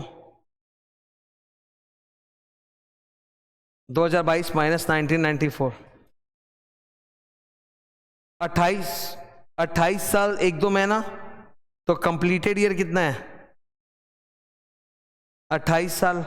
मुझे तो चाहिए ना कंप्लीटेड ईयर 28 साल, बिकॉज रिटायरमेंट बेनिफिट में जो ग्रेच्युटी, लीव, सैलरी होती है उसमें कंप्लीटेड ईयर से मल्टीप्लाई होता है। तो अच्छा इसका 28 साल 2 महीने हैं, तो part thereof in excess of 6 months है ही नहीं, तो 28 साल ही आएगा हर जगह।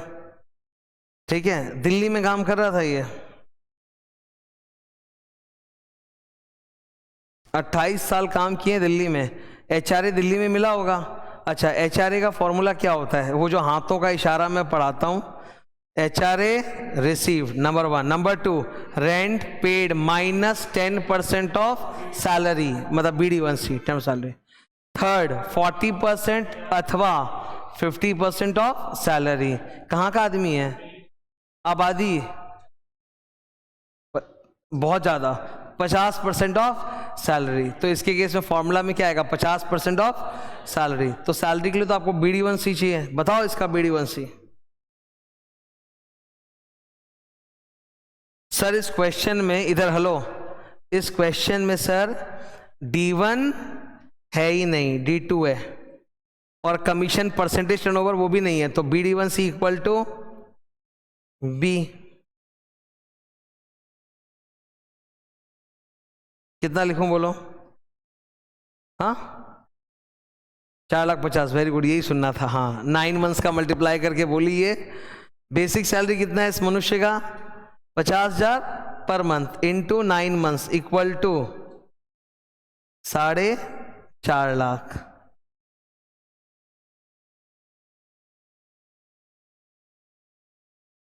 ठीक है, ओके।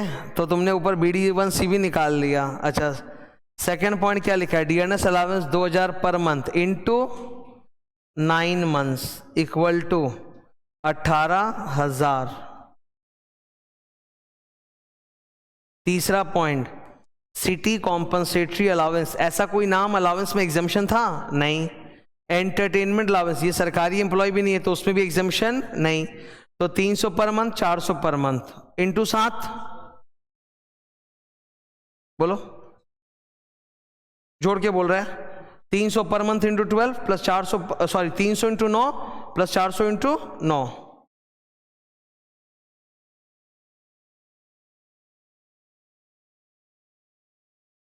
6,300।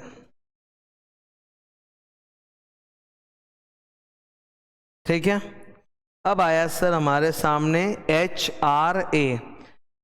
सुनो, इस बंदे का जो हिंदू अनडिवाइडेड फैमिली इसने खोल रखा है और प्रॉपर्टी HUF के नाम पे है, और ये HUF से प्रॉपर्टी रेंट पे लेता है और HUF को रेंट देता है। अब हम लोग जानते हैं कि ये झोल है, खुद का HUF है, ठीक है, खुद ही का HUF है, उसी से रेंट पे ले रहा है। पर अगर ये उससे रेंट पर ले रहा है, इसके लिए रेंट एक्सपेंस है, पर HUF के लिए तो रेंट इनकम है ना, तो HUF का जब टैक्स कंप्यूटेशन होगा तो उसमें रेंट इनकम में चला जाएगा, इसमें क्या है, ओके। तो ये रेंट पे भी कर रहा है, तो हमें बस इतना ही था कि ही शुड पे रेंट, तब HRA का एग्जम्पशन मिलेगा। Now let's calculate please. HRA received कितना है, 4,000 पर मंथ इंटू 9 बोलो, 36,000 मिला। सर पेड कितना है, 6,000 पर month into 9, 54,000 minus 10% of salary, 10% of BD1C। BD1C ऊपर कितना है, 4.5 लाख, उसका 10% कितना होता है, 45,000। तो रेंट पेड कितना है, 54,000 minus 10% of salary 45,000 comes to 9,000, only 9,000, बहुत छोटा अमाउंट आ गया। और फिर 50% of salary, 50% of BD1C, 50% of 4.5 lakh, 2,25,000। तो सर तीनों अमाउंट बड़े उल्टे पुल्टे हैं। पहला अमाउंट आया HRA रिसीव्ड 4,000 इंटू 9, 36,000। दूसरा अमाउंट आया rent paid 54,000 minus 10% of salary 45 equal to 9,000। और तीसरा तो भयंकर आया 50% ऑफ 4.5 लाख, 2,25,000। एग्जेम्पशन कितना मिलेगा सर, 9,000। तो आपको मिला कितना था HRA, 36,000, उसमें से 9 गया, टैक्सेबल कितना, 27,000।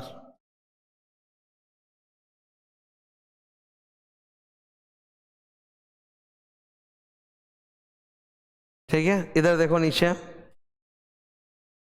HRA amount received, rent paid minus 10% of salary,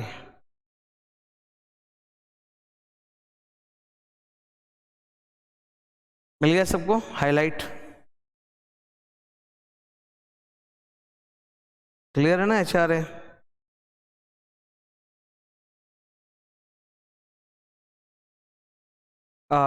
done है क्या, HRA में दिक्कत नहीं? तो ये देख लो इधर बोर्ड पे, अमाउंट रिसीव्ड कितना है, 4,000 इंटू 9 है ना, और रेंट पेड कितना है, 6,000 into 9, 54,000 minus 10% of salary, salary तुमने 4.5 लाख ऊपर निकाली है तो 45,000, कितना आएगा, 9,000। और तीसरा 50% ऑफ 4.5 लाख, 2,25,000। सबसे छोटा आंकड़ा कौन सा है, 9,000। तो 36 मिले थे, 9 एग्जेम्प्टेड है, तो 27 टैक्सेबल है। डन है ना। Next question number, point number E, he contributes 10,000 per month to RPF. ये आदमी खुद कितना डाल रहा है उसका तो इसको 80C में डिडक्शन मिलेगा नीचे, वो हमें मत निकालना, नहीं हमें तो बॉस का चाहिए। The company also contributes equal amount. ओहो, तो एम्प्लॉयर कितना डाल रहा है? 10,000 per month into 12, sorry into 9, 10,000 per month into 9 minus 12% of BD1C। BD1C कितना है ऊपर? 4.5 लाख। How much?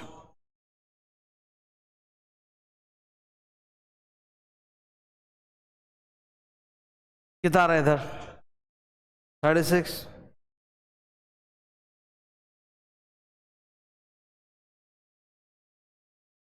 ठीक है, ये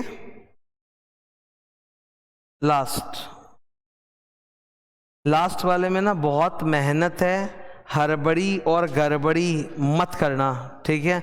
लास्ट वाला काफी अच्छा है। इधर सुनो मेरी बात को गौर से। He retired on 31 December and received gratuity of 10 lakh. हमें बोला है this man is not covered by the payment of gratuity act. तो ग्रेचुटी में एग्जेम्पशन का फॉर्मूला क्या आएगा? Half into average salary of last 10 months excluding the month of retirement। Now ये जो average of last 10 month excluding the month, ये सब नौटंकी तो तब आता है जब साल के बीच में सैलरी ऊपर नीचे हो रहा हो, वो तो है नहीं। तो एक्सक्लूड करो, इंक्लूड करो, एवरेज निकालो या एक ही महीने का लो, एक ही बात आएगा, सॉल्व हो क्या। तो इसकी सैलरी कितनी? एवरेज सैलरी का मतलब BD1C। तो इसकी एक महीने की BD1C कितनी है?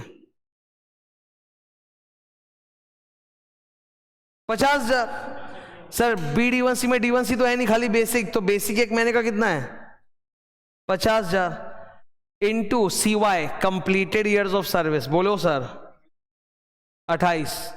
सॉल्व करो, बोलो मेरे को कितना आ रहा है? 7 लाख। ये लड़का बोला 7 लाख। अब सुनो सर, ग्रेचुटी में हमें 3 चीजें निकालनी होती हैं। मिला कितना? 10 लाख। मैक्सिमम एग्जम्पशन कितना? 20 लाख।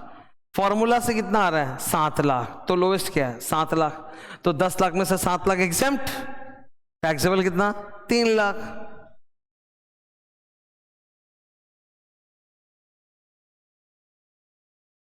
ठीक है, आउटर कॉलम में लिख दो 3 लाख बाहर, है ना। 7 लाख एग्जेम्पशन है, 10 लाख में तो 3 लाख टैक्सेबल। ये नीचे देखो जरा,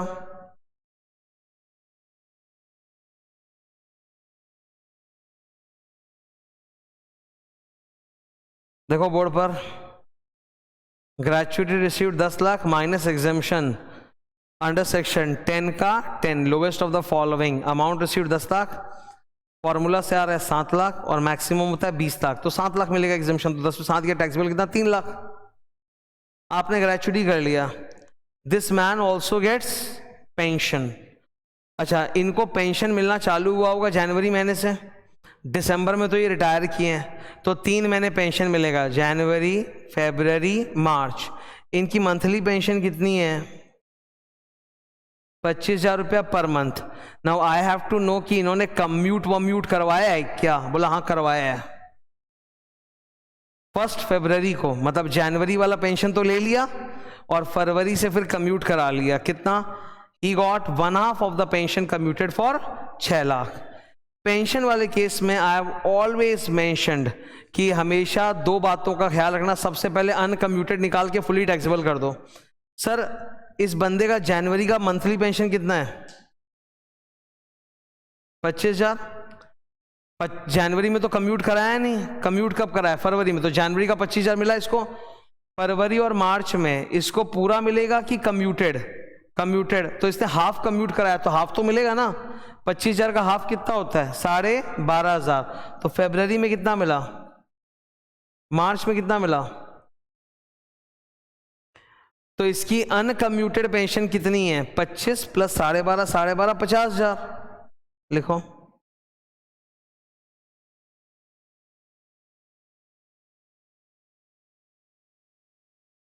अब मुझे निकालना है इस इंसान की कम्यूटेड पेंशन में एग्जेम्पशन कितना है। बोला फरवरी में इन्होंने, ग्रीन कलर, फरवरी में इन्होंने आधा पेंशन कम्यूट करा लिया और 6 लाख मिल गया। एग्जेम्पशन मिलेगा 1/3 या हाफ का। Since this man is getting gratuity also, तो इनको हाफ नहीं 1/3 ही मिलेगा, माइनस 1/3 पर वेट 1/3 ऑफ 6 लाख की 1/3 of notional amount full commuted pension. Full commuted pension, यही तो है पेंशन की खास बात। तो हाफ कम्यूट कराया तो 6 लाख मिला, फुल कम्यूट कराता तो 12 लाख मिलता।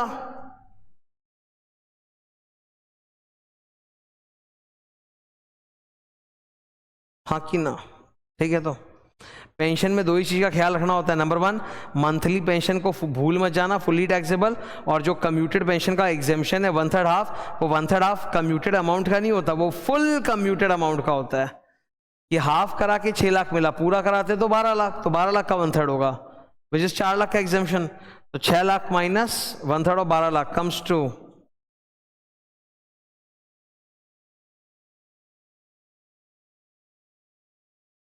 ठीक है,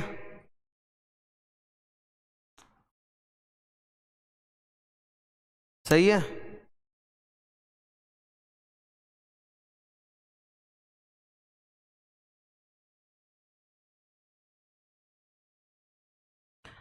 टोटल टैक्सेबल पेंशन कितना है? 2.5 लाख। मंथली वाला 50,000 आ गया और लमसम में 2 लाख, तो 2.5 लाख टैक्सेबल है ना? क्लियर है पेंशन सबों को?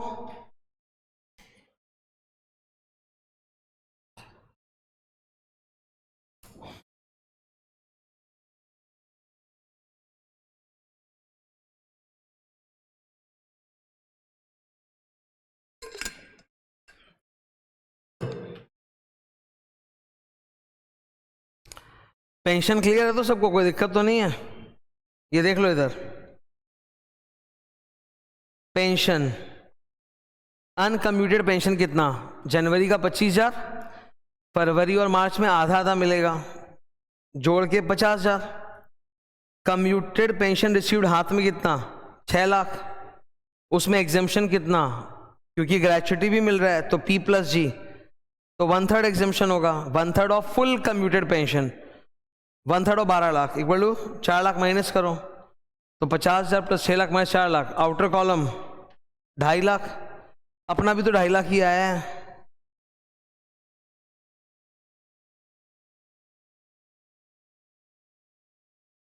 अपना भी तो 2.5 लाख ही आया है। क्या सही है कि नहीं? फ्लेवर, ठीक है। Next, he also received 3 lakh as accumulated balance from recognised provident fund. तो रिकॉग्नाइज्ड प्रोविडेंट फंड से जब लास्ट में आप पैसा विड्रॉ करते हो तो फुल्ली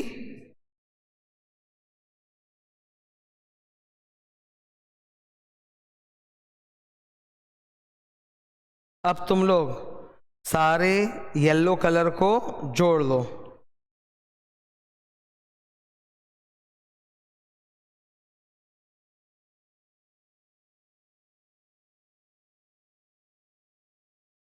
सारे के सारे जो येलो कलर्स दिख रहे हैं जोड़ लो ऊपर। अमाउंट कितना आ रहा है?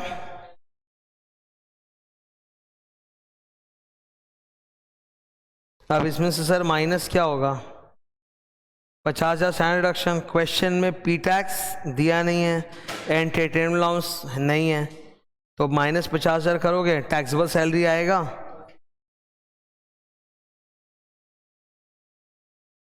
10,37,300। तो बड़ा अच्छा सम्स था।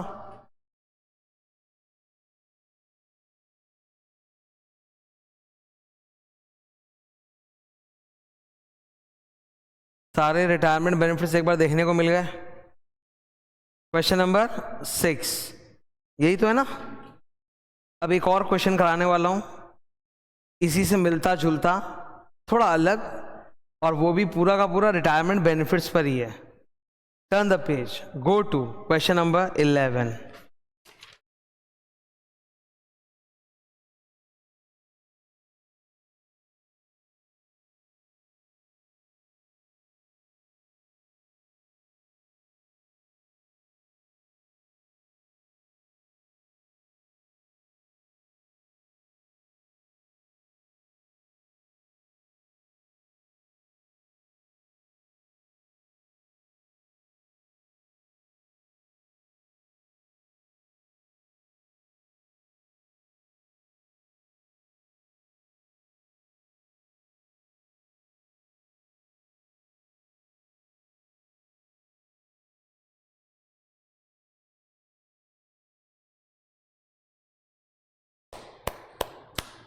सही है, पहले से बता रहा हूं, अच्छा समझा.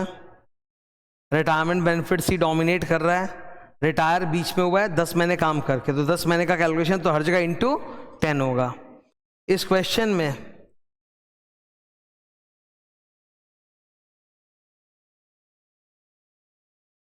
D1 और C नहीं है, सिर्फ BD1C है, यानी बेसिक ही है सिर्फ.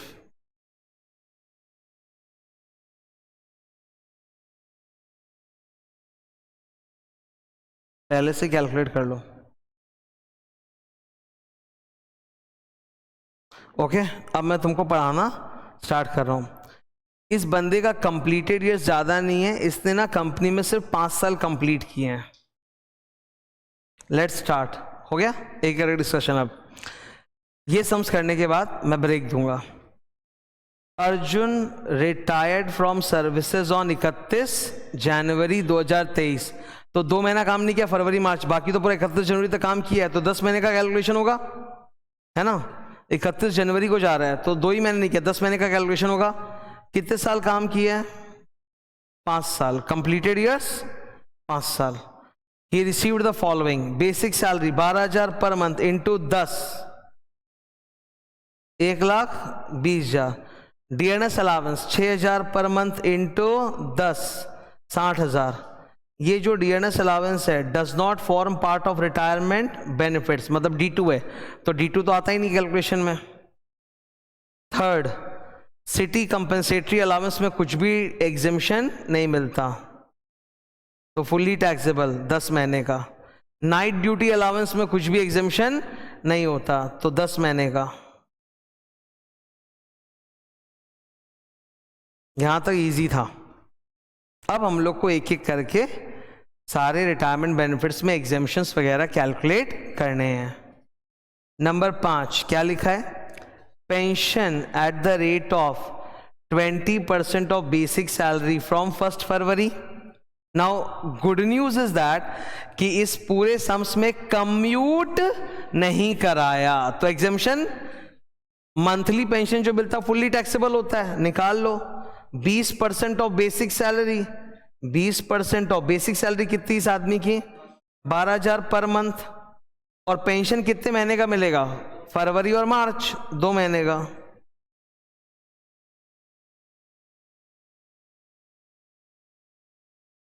बारह हजार बेसिक है, उसका 20% कितना? 2400. 2 महीने का मिलेगा फरवरी मार्च का 4800. ठीक है ना.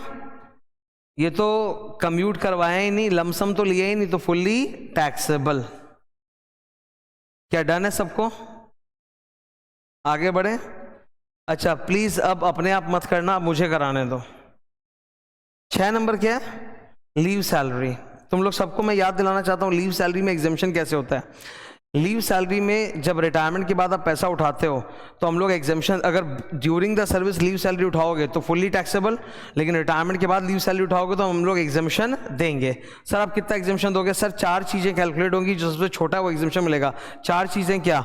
लीव सैलरी रिसीव्ड, कितना रिसीव किया ये आदमी? 1 लाख. नंबर 1 खोपड़ी में रखो, खोपड़ी में रखो. Number 2 maximum leave salary exemption होता है 3 लाख, तो 1 लाख 3 लाख तो जीतेगा तो 1 लाख की छोटा फिगर. तीसरा 10 महीने की salary BD1C including the month of retirement. तो इसके तो सैलरी बीच में बढ़ा ही नहीं है, और इस साल 10 ही महीने काम किया है, तो 10 महीने की सैलरी बतानी है। सैलरी का मतलब BD1C, यहाँ BD1C मतलब खाली बेसिक ही है, तो बेसिक कितना इस आदमी का 12,000 रुपये पर मंथ, तो 10 महीने का कितना 1,20,000, तो 10 महीने की सैलरी कितनी 1,20,000। चौथा क्या होता है फॉर्मूला, आज तक का एक्यूमुलेटेड लीव। ये कितने साल काम किया है? 5 साल। हमें बोला कि इसकी कंपनी 45 डेज देती है 1 साल का, अपने इनकम टैक्स में कितना लेंगे 30 डेज, तो 5 साल में एक बार भी छुट्टी लिया नहीं, तो 5 साल इंटू 30 दिन के हिसाब से 150 दिन का लीव है। अच्छा, इस आदमी का BD1C और बेसिक एक ही है, 12,000 रुपये पर मंथ, एक महीने का 12,000, तो एक दिन का कितना सर? 12,000 डिवाइड बाई 30, 400 रुपया। एक दिन का कितना है 400 रुपया, और लीव कितना है 150 दिन, तो 150 दिन इंटू 400, 60,000 आ गया। चौथा फिगर 60,000। तो अल्टीमेटली सबसे छोटा फिगर कौन सा आ रहा है सर? 60,000। हाथ में मिला कितना है 1 लाख, एग्जाम कितना है 60,000, टैक्सेबल कितना है 40,000, लिखो बाहर।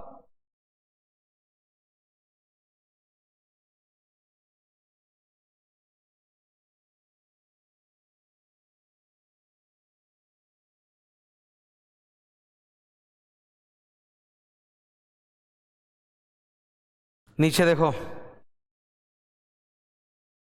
लीव सैलरी का पूरा कैलकुलेशन जो मैंने डिस्कस किया।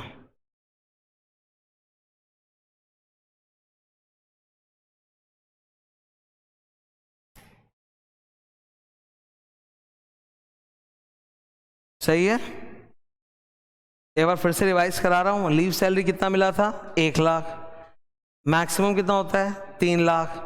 10 महीने की सैलरी कितनी है? इसका बेसिक और BD1C एक ही है 12,000, तो 10 महीने का 1,20,000।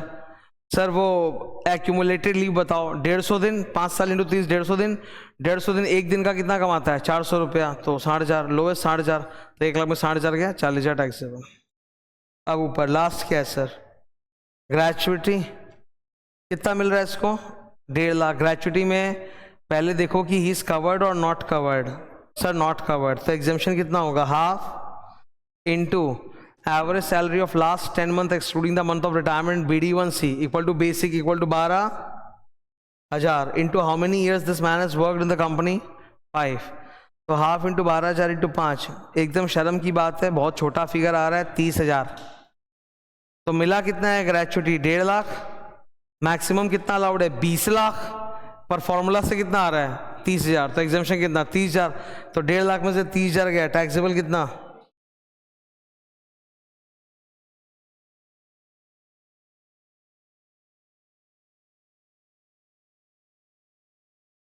मैंने सारे कैलकुलेशंस नीचे पूरे समझा कर बताए हैं। सही जा रहा है ना? ठीक है, अब एक काम करो, सारे येलो कलर ऐड कर दो।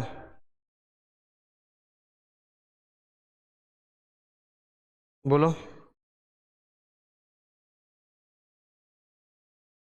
-50,000 स्टैंड डिडक्शन, पी टैक्स था नहीं, एंटरटेनमेंट अलाउंस है नहीं, तो 50,000 माइनस कर दो, 3 14 800 आ गया आंसर। क्लियर है? ठीक है, okay. You look at the board please. Out of 11 questions we have done 7, अब बचा कितना है 4। क्वेश्चन नंबर 7 8 9 10, ये 4 क्वेश्चन हम लोग ब्रेक के बाद करेंगे। Question number 7,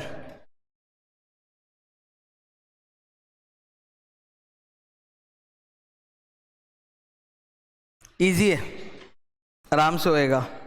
number 1, basic salary 6 lakh, 6 lakh टिक।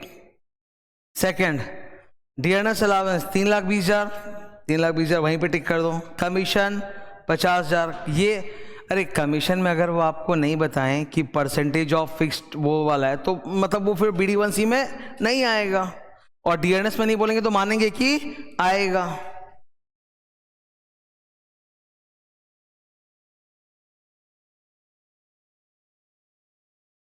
ठीक है, लिख लो भले ही, पर इस क्वेश्चन में BD1C वैसे उतना कोई खास बात नहीं है। 4 नंबर एंटरटेनमेंट अलाउंस, अगर ये गवर्नमेंट एम्प्लॉय तो है नहीं, fully taxable. Medical expense reimbursed by the employer, fully taxable. Professional tax, wait of this 50% was paid by the employer, तो बॉस ने कितना दिया 3,500, तो वो तो आपको ऐड करना है। और टोटल पी टैक्स कितना है 7,000, वो नीचे जाके माइनस होगा, यहां लिखो। कंप्यूटेशन में पूरा 7,000 ऐड मत कर देना, 3,500 ऐड करना, फिर नीचे आके 7,000 minus. Next sir number 7, careful. देखो सर सुनो इधर, अगर मेरा बॉस मेरे लिए health insurance, medical insurance, accident insurance ये सब कर रहा है ना, तो वो एग्जेम्प्ट है। लेकिन लाइफ इंश्योरेंस प्रीमियम दे रहा है तो फुल्ली टैक्सेबल। कौन सा इंश्योरेंस दिया है? हेल्थ, तो एग्जेम्प्ट है।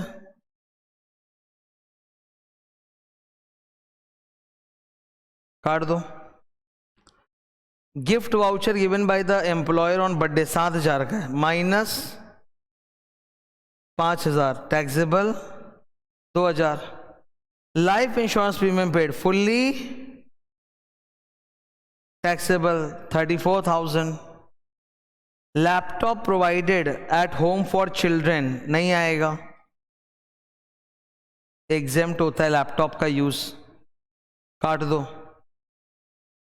Employer provided a nano car which was provided to assessee for both official and personal purpose. Running expenses were also paid by the employer. तो it is a case of, board पे देखो, pop employer, तो 2400 1800 या 2400। गाड़ी का litre कितना है? Less than 1.6, तो स्मॉल कार तो नैनो बोल दिया था वैसे, फिर भी तो कितना हो गया 1800 लेंगे, 1800 पर मंथ इंटू 12, बोलो सर 21,600। क्रेडिट कार्ड बॉस ने दिया है 2,000, फुल्ली टैक्सेबल, तो मैक्सिमम तो फुल्ली टैक्सेबल में ही था। अब जो भी नंबर्स है उसको ऐड कर लो।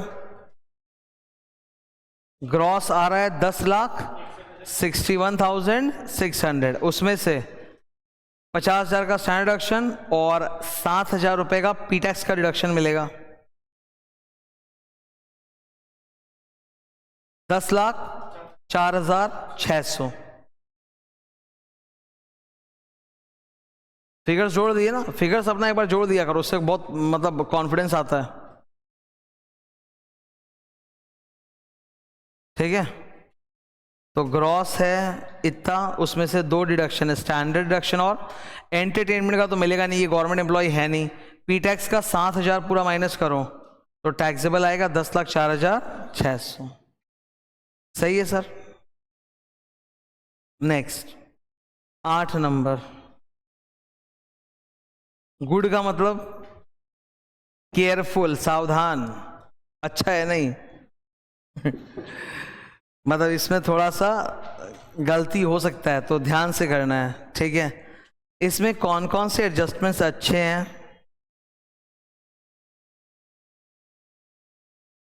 एक तो घर वाला परक्विजिट और दूसरा प्रोविडेंट फंड, ये 2 एडजस्टमेंट्स अच्छे हैं। यहां पर हमें बैठ के निकालना पड़ेगा। प्रोविडेंट फंड के लिए चाहिए 12% ऑफ BD1C, तो आई नीड टू कैलकुलेट BD1C। और RFA के लिए मुझे कैलकुलेट करना पड़ेगा 15% of salary BA BC DM, तो ये 2 फिगर्स पहले ही कैलकुलेट कर लो तो अच्छा रहेगा। ओके, आओ नीचे पढ़ते हैं। Sanjana is marketing manager, basic salary 65,000 रुपए पर मंथ इंटू 12 बताओ 7,80,000। डियरनेस अलाउंस 22,000 पर मंथ इंटू 12,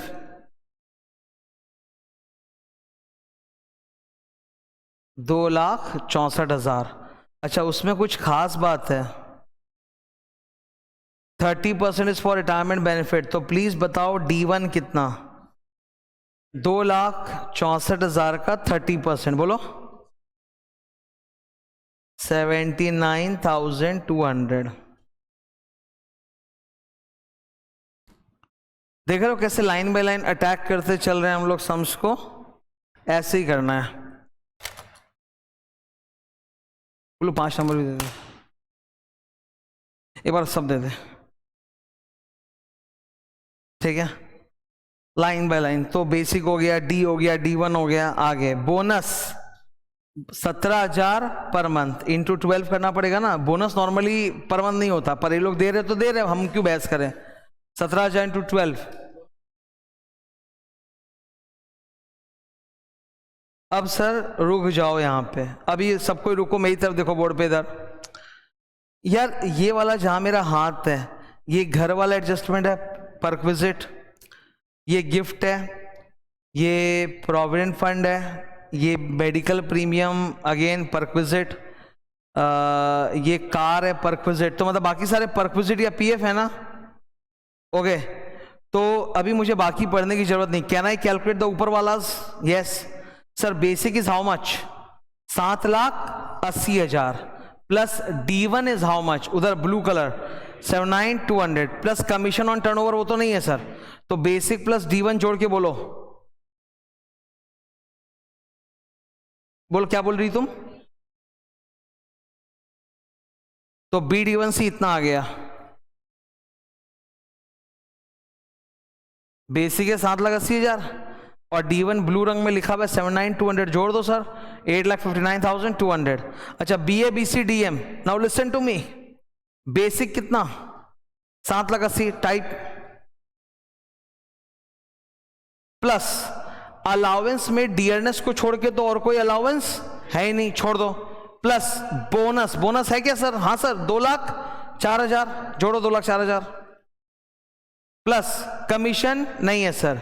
D1 है, D1 है क्या सम्स में? हाँ है sir, blue colour 79,200 add, plus monetary payment, और कोई मॉनिटरी पेमेंट नहीं है। बोनस तो पहले ले चुके, तो कितना आ रहा है बोलो? 63।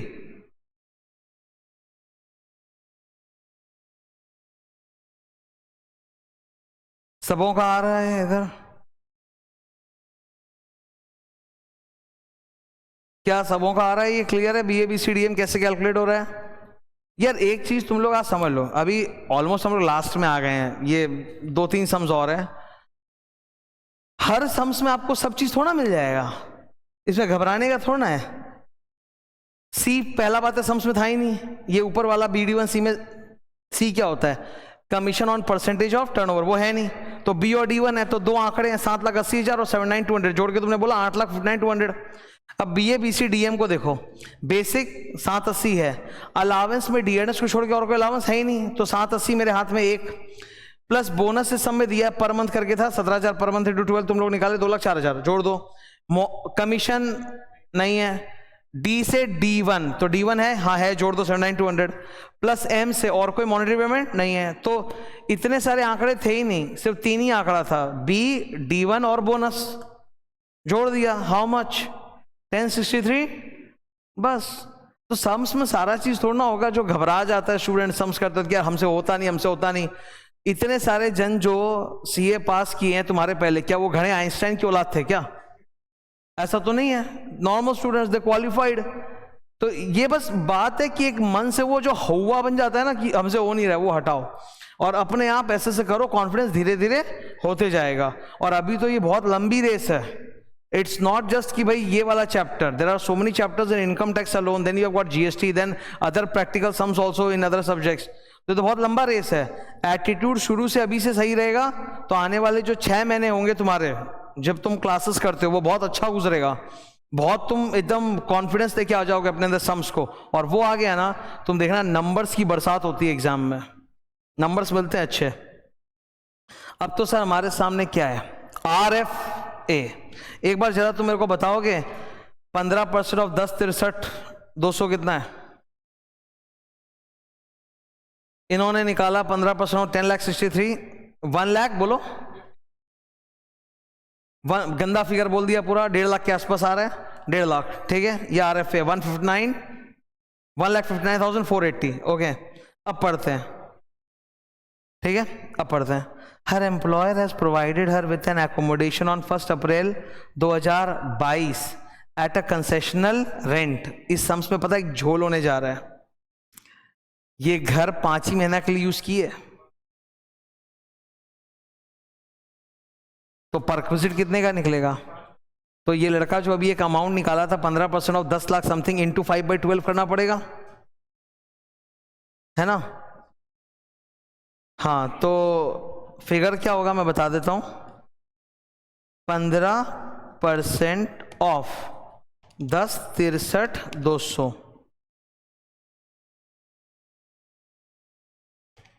1,59,480 इंटू इन्होंने घर में प्रवेश कब किया? 1 नवंबर 22, तो 5 ही महीने का परक्विजिट है, 66,450। होल्ड, कंपनी ने खुद ये घर रेंट पे लिया 12,000 का, तो कंपनी का 5 महीने का रेंट कितना लगा होगा? 12,000 इंटू 5, 60,000। 66,450 और 60,000, विच एवर इज लोअर, तो 60,000। अब 60,000 में से भी इससे वसूली करते हैं वो लोग। कितना वसूलते हैं इससे?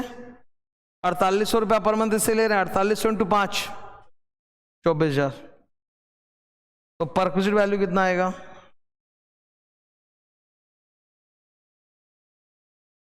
सही है कि नहीं RFA का? थर्ड, गिफ्ट दिया है बॉस ने बर्थडे पे 8,000 का, तो माइनस 5,000, टैक्सेबल कितना होगा? 3,000। ओके, अब मेहनत है थोड़ा, आप सावधान।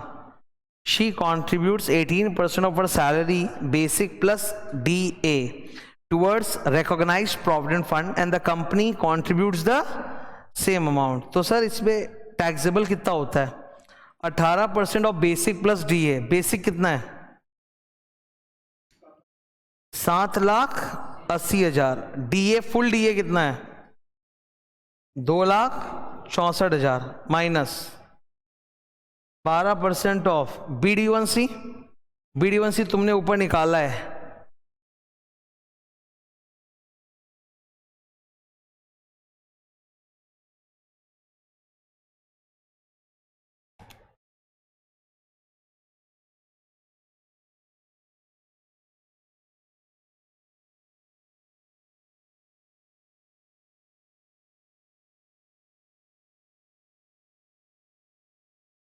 मेरा 84,816 आ रहा है।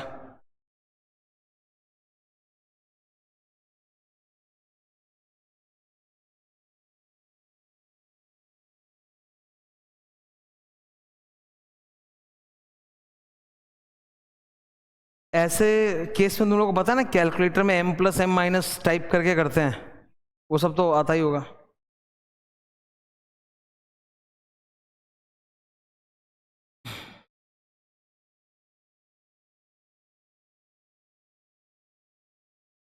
कितने देर से कर रहे हो? मतलब आ गया ना कि फाइनल आंसर निकालना चालू कर दिया अपने आप?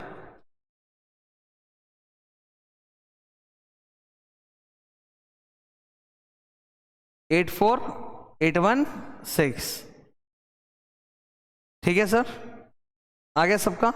Next, the company pays medical premium too, health insurance के लिए प्रीमियम लिया, वो एग्जेम्प्ट होता है ना? Health insurance premium is exempt.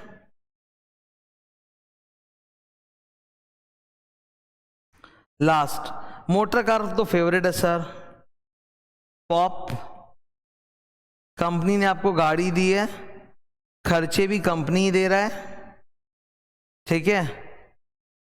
Motor car self driven है, आप खुद चलाते हो, ड्राइवर की जरूरत नहीं है। पॉप एम्प्लॉयर के केस में 1,800 या 2,400, दो ही आंसर होता है। गाड़ी की कैपेसिटी इन्होंने बता दी है हम लोगों को 1.6 के ऊपर है, तो 2,400 लेंगे। 2,400 पर मंथ इंटू गाड़ी कितने महीने के लिए मिली है? 1 नवंबर से गाड़ी लिया है, तो इंटू 5 महीना कम्स टू 12,000।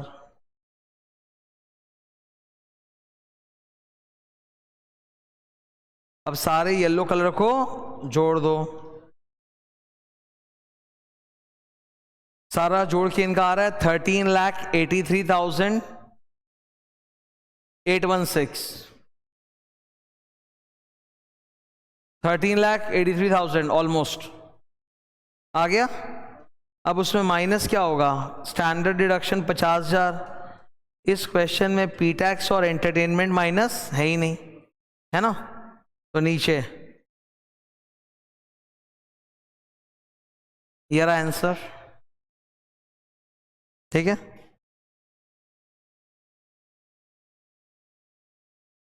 ओहो ये टाइपिंग एरर है। 13,33,816 काट के सही कर लो।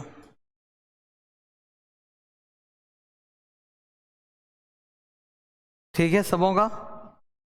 Next question, question number 9।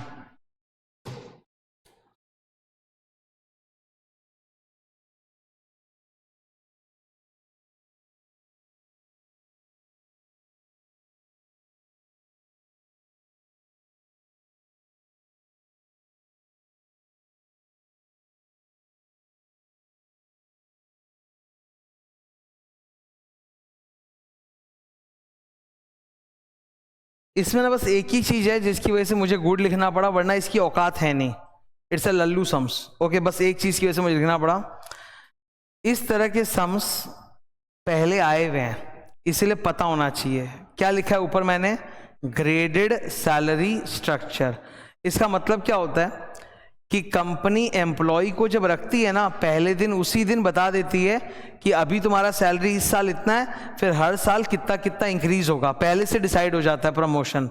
ऐसा पता है कहाँ होता है, गवर्नमेंट एम्प्लॉयज में। नॉर्मल कंपनियों में ऐसा नहीं होता, पर फिर भी अगर क्वेश्चन में नहीं बोला तो हम गवर्नमेंट एम्प्लॉय अज्यूम नहीं करेंगे। मैं एक एग्जांपल देता हूँ, तुम लोगों को पता होगा प्राइम मिनिस्टर प्रेसिडेंट हमारे देश के जो, उनकी सैलरी बहुत ज़्यादा नहीं है। प्राइम मिनिस्टर प्रेसिडेंट की जो सैलरी होती है महीने की, वो 5 लाख या उसके आसपास ही रहती है महीना। तो प्राइम मिनिस्टर, ये देखो पागल आदमी, प्राइम मिनिस्टर देश के बनने के लिए जान निकल जाए तो आदमी प्राइम मिनिस्टर नहीं बने। तो उनकी तो कायदे से महीने की करोड़ों होनी चाहिए, पर नहीं होती है, क्योंकि वो लोग हैं तो अल्टीमेटली गवर्नमेंट के अंदर ही ना, और गवर्नमेंट आपको इतनी सैलरी नहीं दे सकता।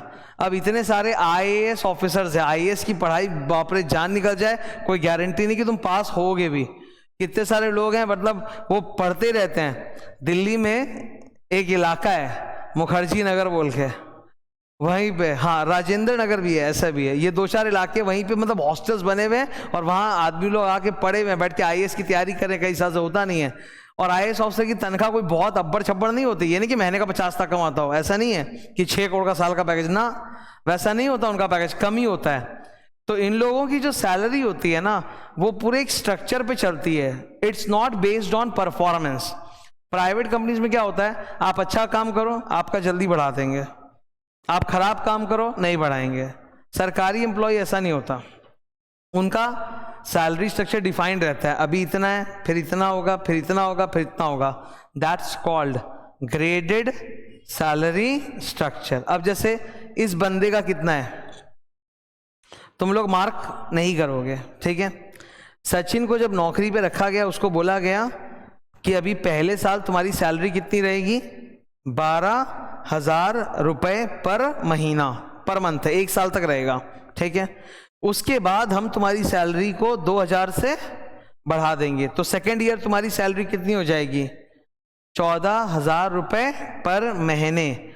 फिर थर्ड ईयर में हम तुम्हारी सैलरी बढ़ा देंगे, कितनी, 4,000 से। तो 14,000 प्लस 4,000 कितना होता है, 18,000 रुपये पर महीना, ठीक है।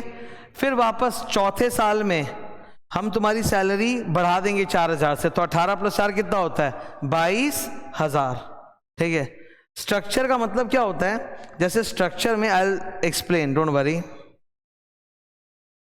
ये बड़े फिगर्स हैं, ये जो हरे रंग में लिखे हुए हैं ये क्या है, बड़े फिगर्स है, और बीच वाले जो फिगर है वो छोटे छोटे फिगर है। तो बीच वाला जो फिगर्स है ना, वो इंडिकेट करता है कि पर मंथ कितने से बढ़ेगा, मतलब 1 साल के गैप के बाद कितना से बढ़ेगा। तो 12,000 है, फिर 2,000 बढ़ेगा तो कितना हो जाएगा 14,000, फिर 14,000 है उसमें 4,000 बढ़ेगा पर 22 तो नहीं होगा। तो बोला 14,000 में हम लोग हर साल 4-4 जोड़ेंगे जब तक 22 तक नहीं पहुंच जाता। तो 14,000 में आपको कितनी बार 4-4,000 जोड़ना पड़ेगा ताकि 22 आए, 2 बार।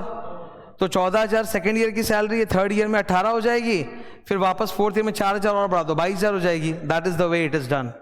ठीक है, जैसे मैं एक मैथ्स दे रहा हूं तुमको, रफ मैथ्स है, डोंट राइट और एनीथिंग।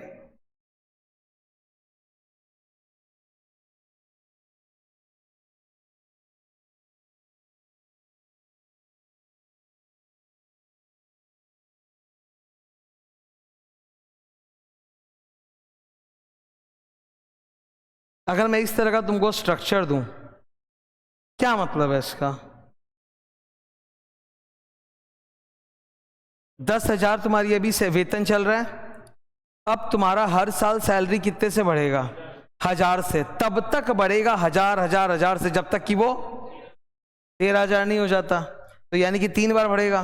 तो मेरे ईयर 1 की सैलरी कितनी होगी 10,000 पर मंथ, ईयर 2 की कितनी होगी 11,000 पर मंथ, ईयर 3 की 12,000 पर मंथ, ईयर 4 की 13,000 पर मंथ। अब एक बार 13,000 तक पहुंच गया, अब हर साल सैलरी कितने से बढ़ेगा, 2-2 हज़ार से बढ़ेगा जब तक 19,000 तक नहीं पहुंच जाता। तो ईयर 5 का कितना होगा 13,000 प्लस 2 15,000, ईयर 6 का कितना होगा 17,000 प्लस 15,000 प्लस 2 17,000, ईयर 7 का कितना 17 प्लस 2 19,000 पर मंथ। तो पहुंच गए 19 तक। अब उसके फर्दर ग्रेड जो है वो सम्स में दिया हुआ नहीं रहता, सम्स में खाली इतना सही रहता है। समझ रहे हो कि बीच वाला जो फिगर है उतने से हर साल बढ़ेगा जब तक कि नेक्स्ट फिगर तक पहुंच नहीं जाते। Are you getting my point. तो है ये सिंपल मैथ्स और कुछ नहीं। तो अब हमें इस आदमी की इस तरह की सैलरी दी है, हमें इसका बेसिक कैलकुलेट करना पड़ेगा। इसकी डेट ऑफ ज्वाइनिंग कितनी है सर 1/7/2020। बड़ा गंदा आदमी है, जुलाई के बीच में ज्वाइन किया, मेरे से मेहनत पूरा करवाएगा ये।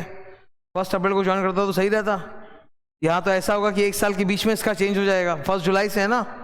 तो 1 जुलाई 20 से लेके 30 जून 2021 तक इसका सैलरी कितना है 12,000। फिर 1 जुलाई 2021 से लेके 31 जून 2022 तक इसकी सैलरी कितनी होगी 14,000। फिर 1 जुलाई 2022 से लेके 30 जून 2023 तक इसकी सैलरी कितनी होगी 18,000, है ना।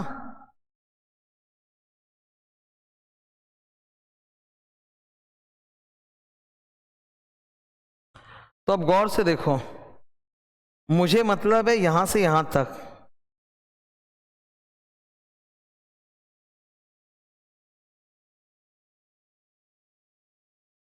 फर्स्ट अप्रैल 22 से लेके 30 जून 22 तक यानी 3 महीने तक इसकी सैलरी कितनी है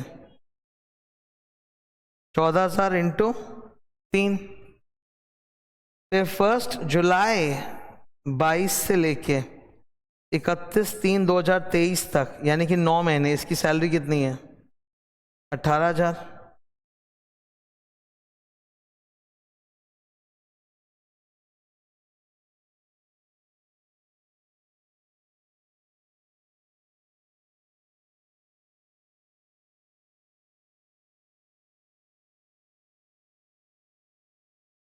समझ रहे हो। तो बाकी सम्स में बेसिक दिया रहता है, इस सब में बेसिक में ही मेहनत करा लिया।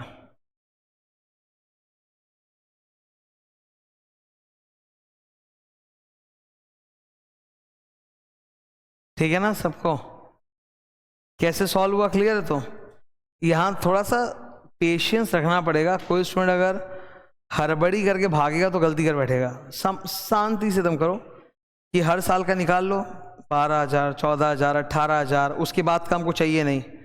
मेरे को तो मेरे प्रीवियस ईयर 22-23 से मतलब है। तो 22-23 में अब कितना होगा, पहले 3 महीने 14,000, फिर 9 महीने 18,000।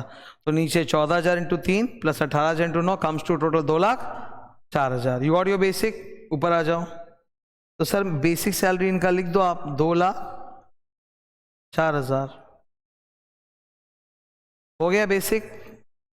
अब आसान है, bonus allowed 1 month basic salary, तो कौन से वाले महीने का? At the end of the year. तो लास्ट में तो इनकी सैलरी बढ़ के 18,000 हो गई थी ना, तो बोनस कितना होगा? 18,000। Medical facility 3 number, medical facility given in a hospital owned by the employer. तो एम्प्लॉयर का खुद का अस्पताल और उसमें बीवी का इलाज हो रहा है, बीवी इज फैमिली, तो एग्जेम्प्टेड है। The actual cost of furniture provided for personal use 1,80,000, तो इसका 10% होगा परक्विजिट 18,000। एक गिफ्ट मिला है बॉस से 10,000 रुपए का, सामान दिया है, मनी गिफ्ट नहीं, मनी गिफ्ट होने से फुल्ली टैक्सेबल, तो सामान गिफ्ट किया बट मैरिज पे, उससे फर्क नहीं पड़ता, 5,000 रुपए टैक्सेबल। 2 बच्चे हैं इसके, एम्प्लॉयर स्कूल का एजुकेशन करवा रहा है, एम्प्लॉयर का खुद का या टाई अप स्कूल है, तो याद है ना 1,000 रुपए पर मंथ तक एग्जेम्पशन है पर बच्चा, लेकिन 1,000 से ज़्यादा तो फुली टैक्सेबल। तो 2 बच्चे हैं और दोनों बच्चों का कॉस्ट अलग अलग है। पहले बच्चे का छोटा होगा वो, उसका cost of education in a similar institute है 900 रुपया पर मंथ, तो एग्जेम्प्ट है। पर दूसरे बच्चे बड़ा है थोड़ा, उसका ज़्यादा है 1,200 पर मंथ, तो फुल्ली टैक्सेबल 1,200 × 12,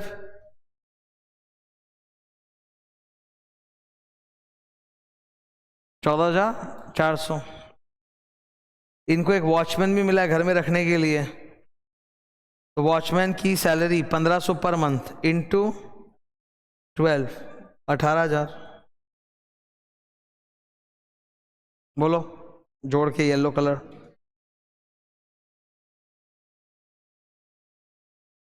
कितना बोला? पी टैक्स है नहीं, एंटरटेनमेंट है नहीं, केवल 50,000 का स्टैंडर्ड डिडक्शन। 2,27,400।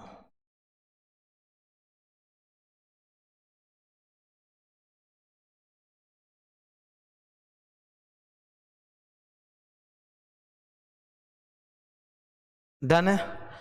तो ये क्वेश्चन तो सर 2 कौड़ी का था, इसमें बस एक ही अच्छी चीज थी, बेसिक का कैलकुलेशन, वो ग्रेडेड सैलरी स्ट्रक्चर।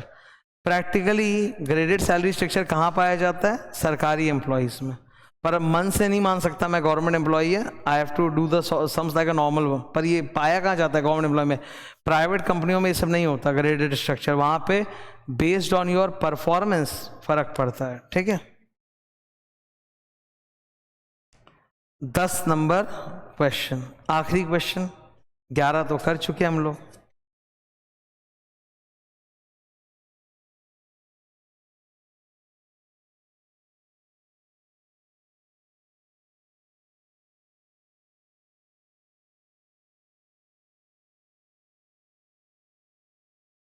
ये मिक्सचर सम्स है, इसमें ऑलमोस्ट सब कुछ देखने को मिलेगा।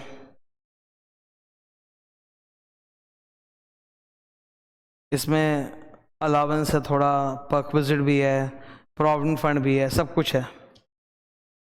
Let's start. बेसिक सैलरी इस मनुष्य की कितनी है? 3,60,000। डियरनेस अलावेंस ब्रैकेट में बोला है forming part of retirement benefit, तो वो पूरा D1 ही है। डियरनेस अलावेंस 15%, 15% बेसिक ही होगा, तो 3,60,000 का 15% निकालो। ओके है सबको? क्या क्वेश्चन में कहीं कमीशन दिया है क्या? नहीं सर। तो BD1C इक्वल टू यही दोनों अमाउंट है, जोड़ के लिखो ऊपर, ठीक है। अच्छा, बेसिक डियरनेस में और भी अगर कोई मॉनेटरी पेमेंट है जोड़ दूंगा तो BA BC DM आ जाएगा।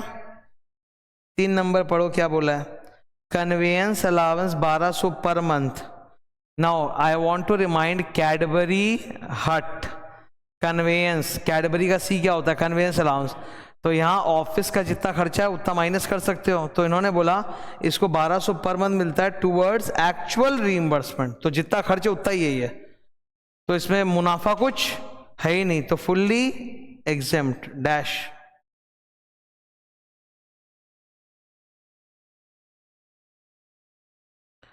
टेलीफोन अलाउंस है, परक्विजिट होता तो एग्जेम्प्ट, पर अलाउंस है तो फुल्ली टैक्सेबल। 500 पर मंथ, साल का 6000। अब रुक जाओ सर, अब देखो बाकी नीचे जितने भी दिए हुए हैं सब परक्विजिट्स हैं, कोई अलाउंस नहीं, कोई मॉनेटरी पेमेंट नहीं, तो बेसिक अलाउंस मॉनेटरी पेमेंट सब यही है, बस इतना ही। तो ये तीनों फिगर को अगर मैं जोड़ दूं तो मुझे मिलेगा BA BC DM, जोड़ दो 420। तो BA BC DM आ गया। अच्छा, BA BC DM का 15% निकाल लूंगा तो RFA मिल जाएगा 4,20,000 का 15%, 63,000। Number E, RFA provided by the employer, तुमने उसकी वैल्यू कितनी निकाली 63,000। अच्छा, कंपनी वो खुद रेंट पे ले रखा है, rent paid by the employer 12,000 per month, तो 12,000 पर मंथ साल का कितना हुआ 1,44,000। यू कैलकुलेटेड 15% ऑफ सैलरी 63,000, और बॉस रेंट कितना दे रहा है 1,44,000, विच एवर इज लोअर।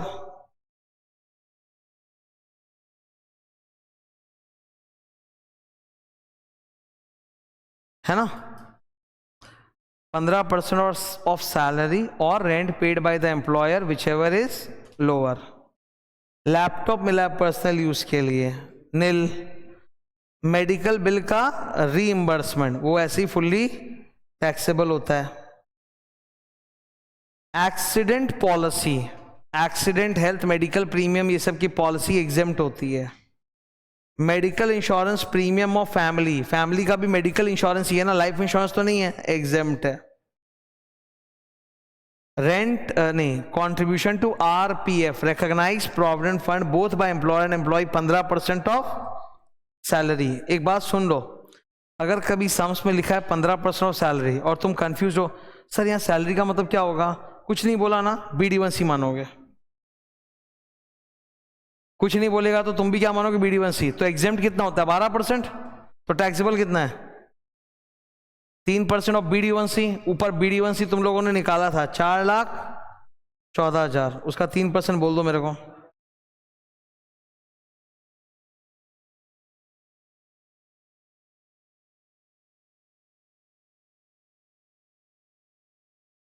$12,000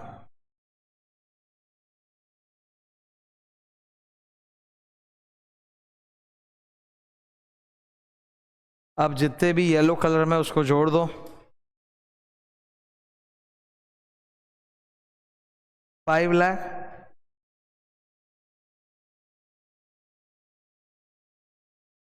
50,000 का स्टैंडर्ड डिडक्शन, बाकी कुछ तो है भी नहीं।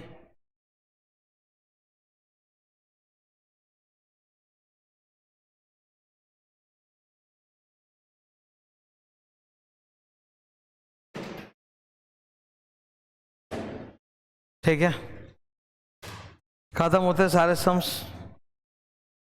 आई थिंक मुझे 2 घंटा लगा है ये सारे सम्स डिस्कस करने में, 11 सम्स। ओके, इसी के साथ अपना सैलरीज कंप्लीट होता है। Compact book that I showed at the beginning of the class has been given to you, उसके रिविजन लेक्चर्स भी धीरे धीरे होंगे। ठीक है, थैंक यू।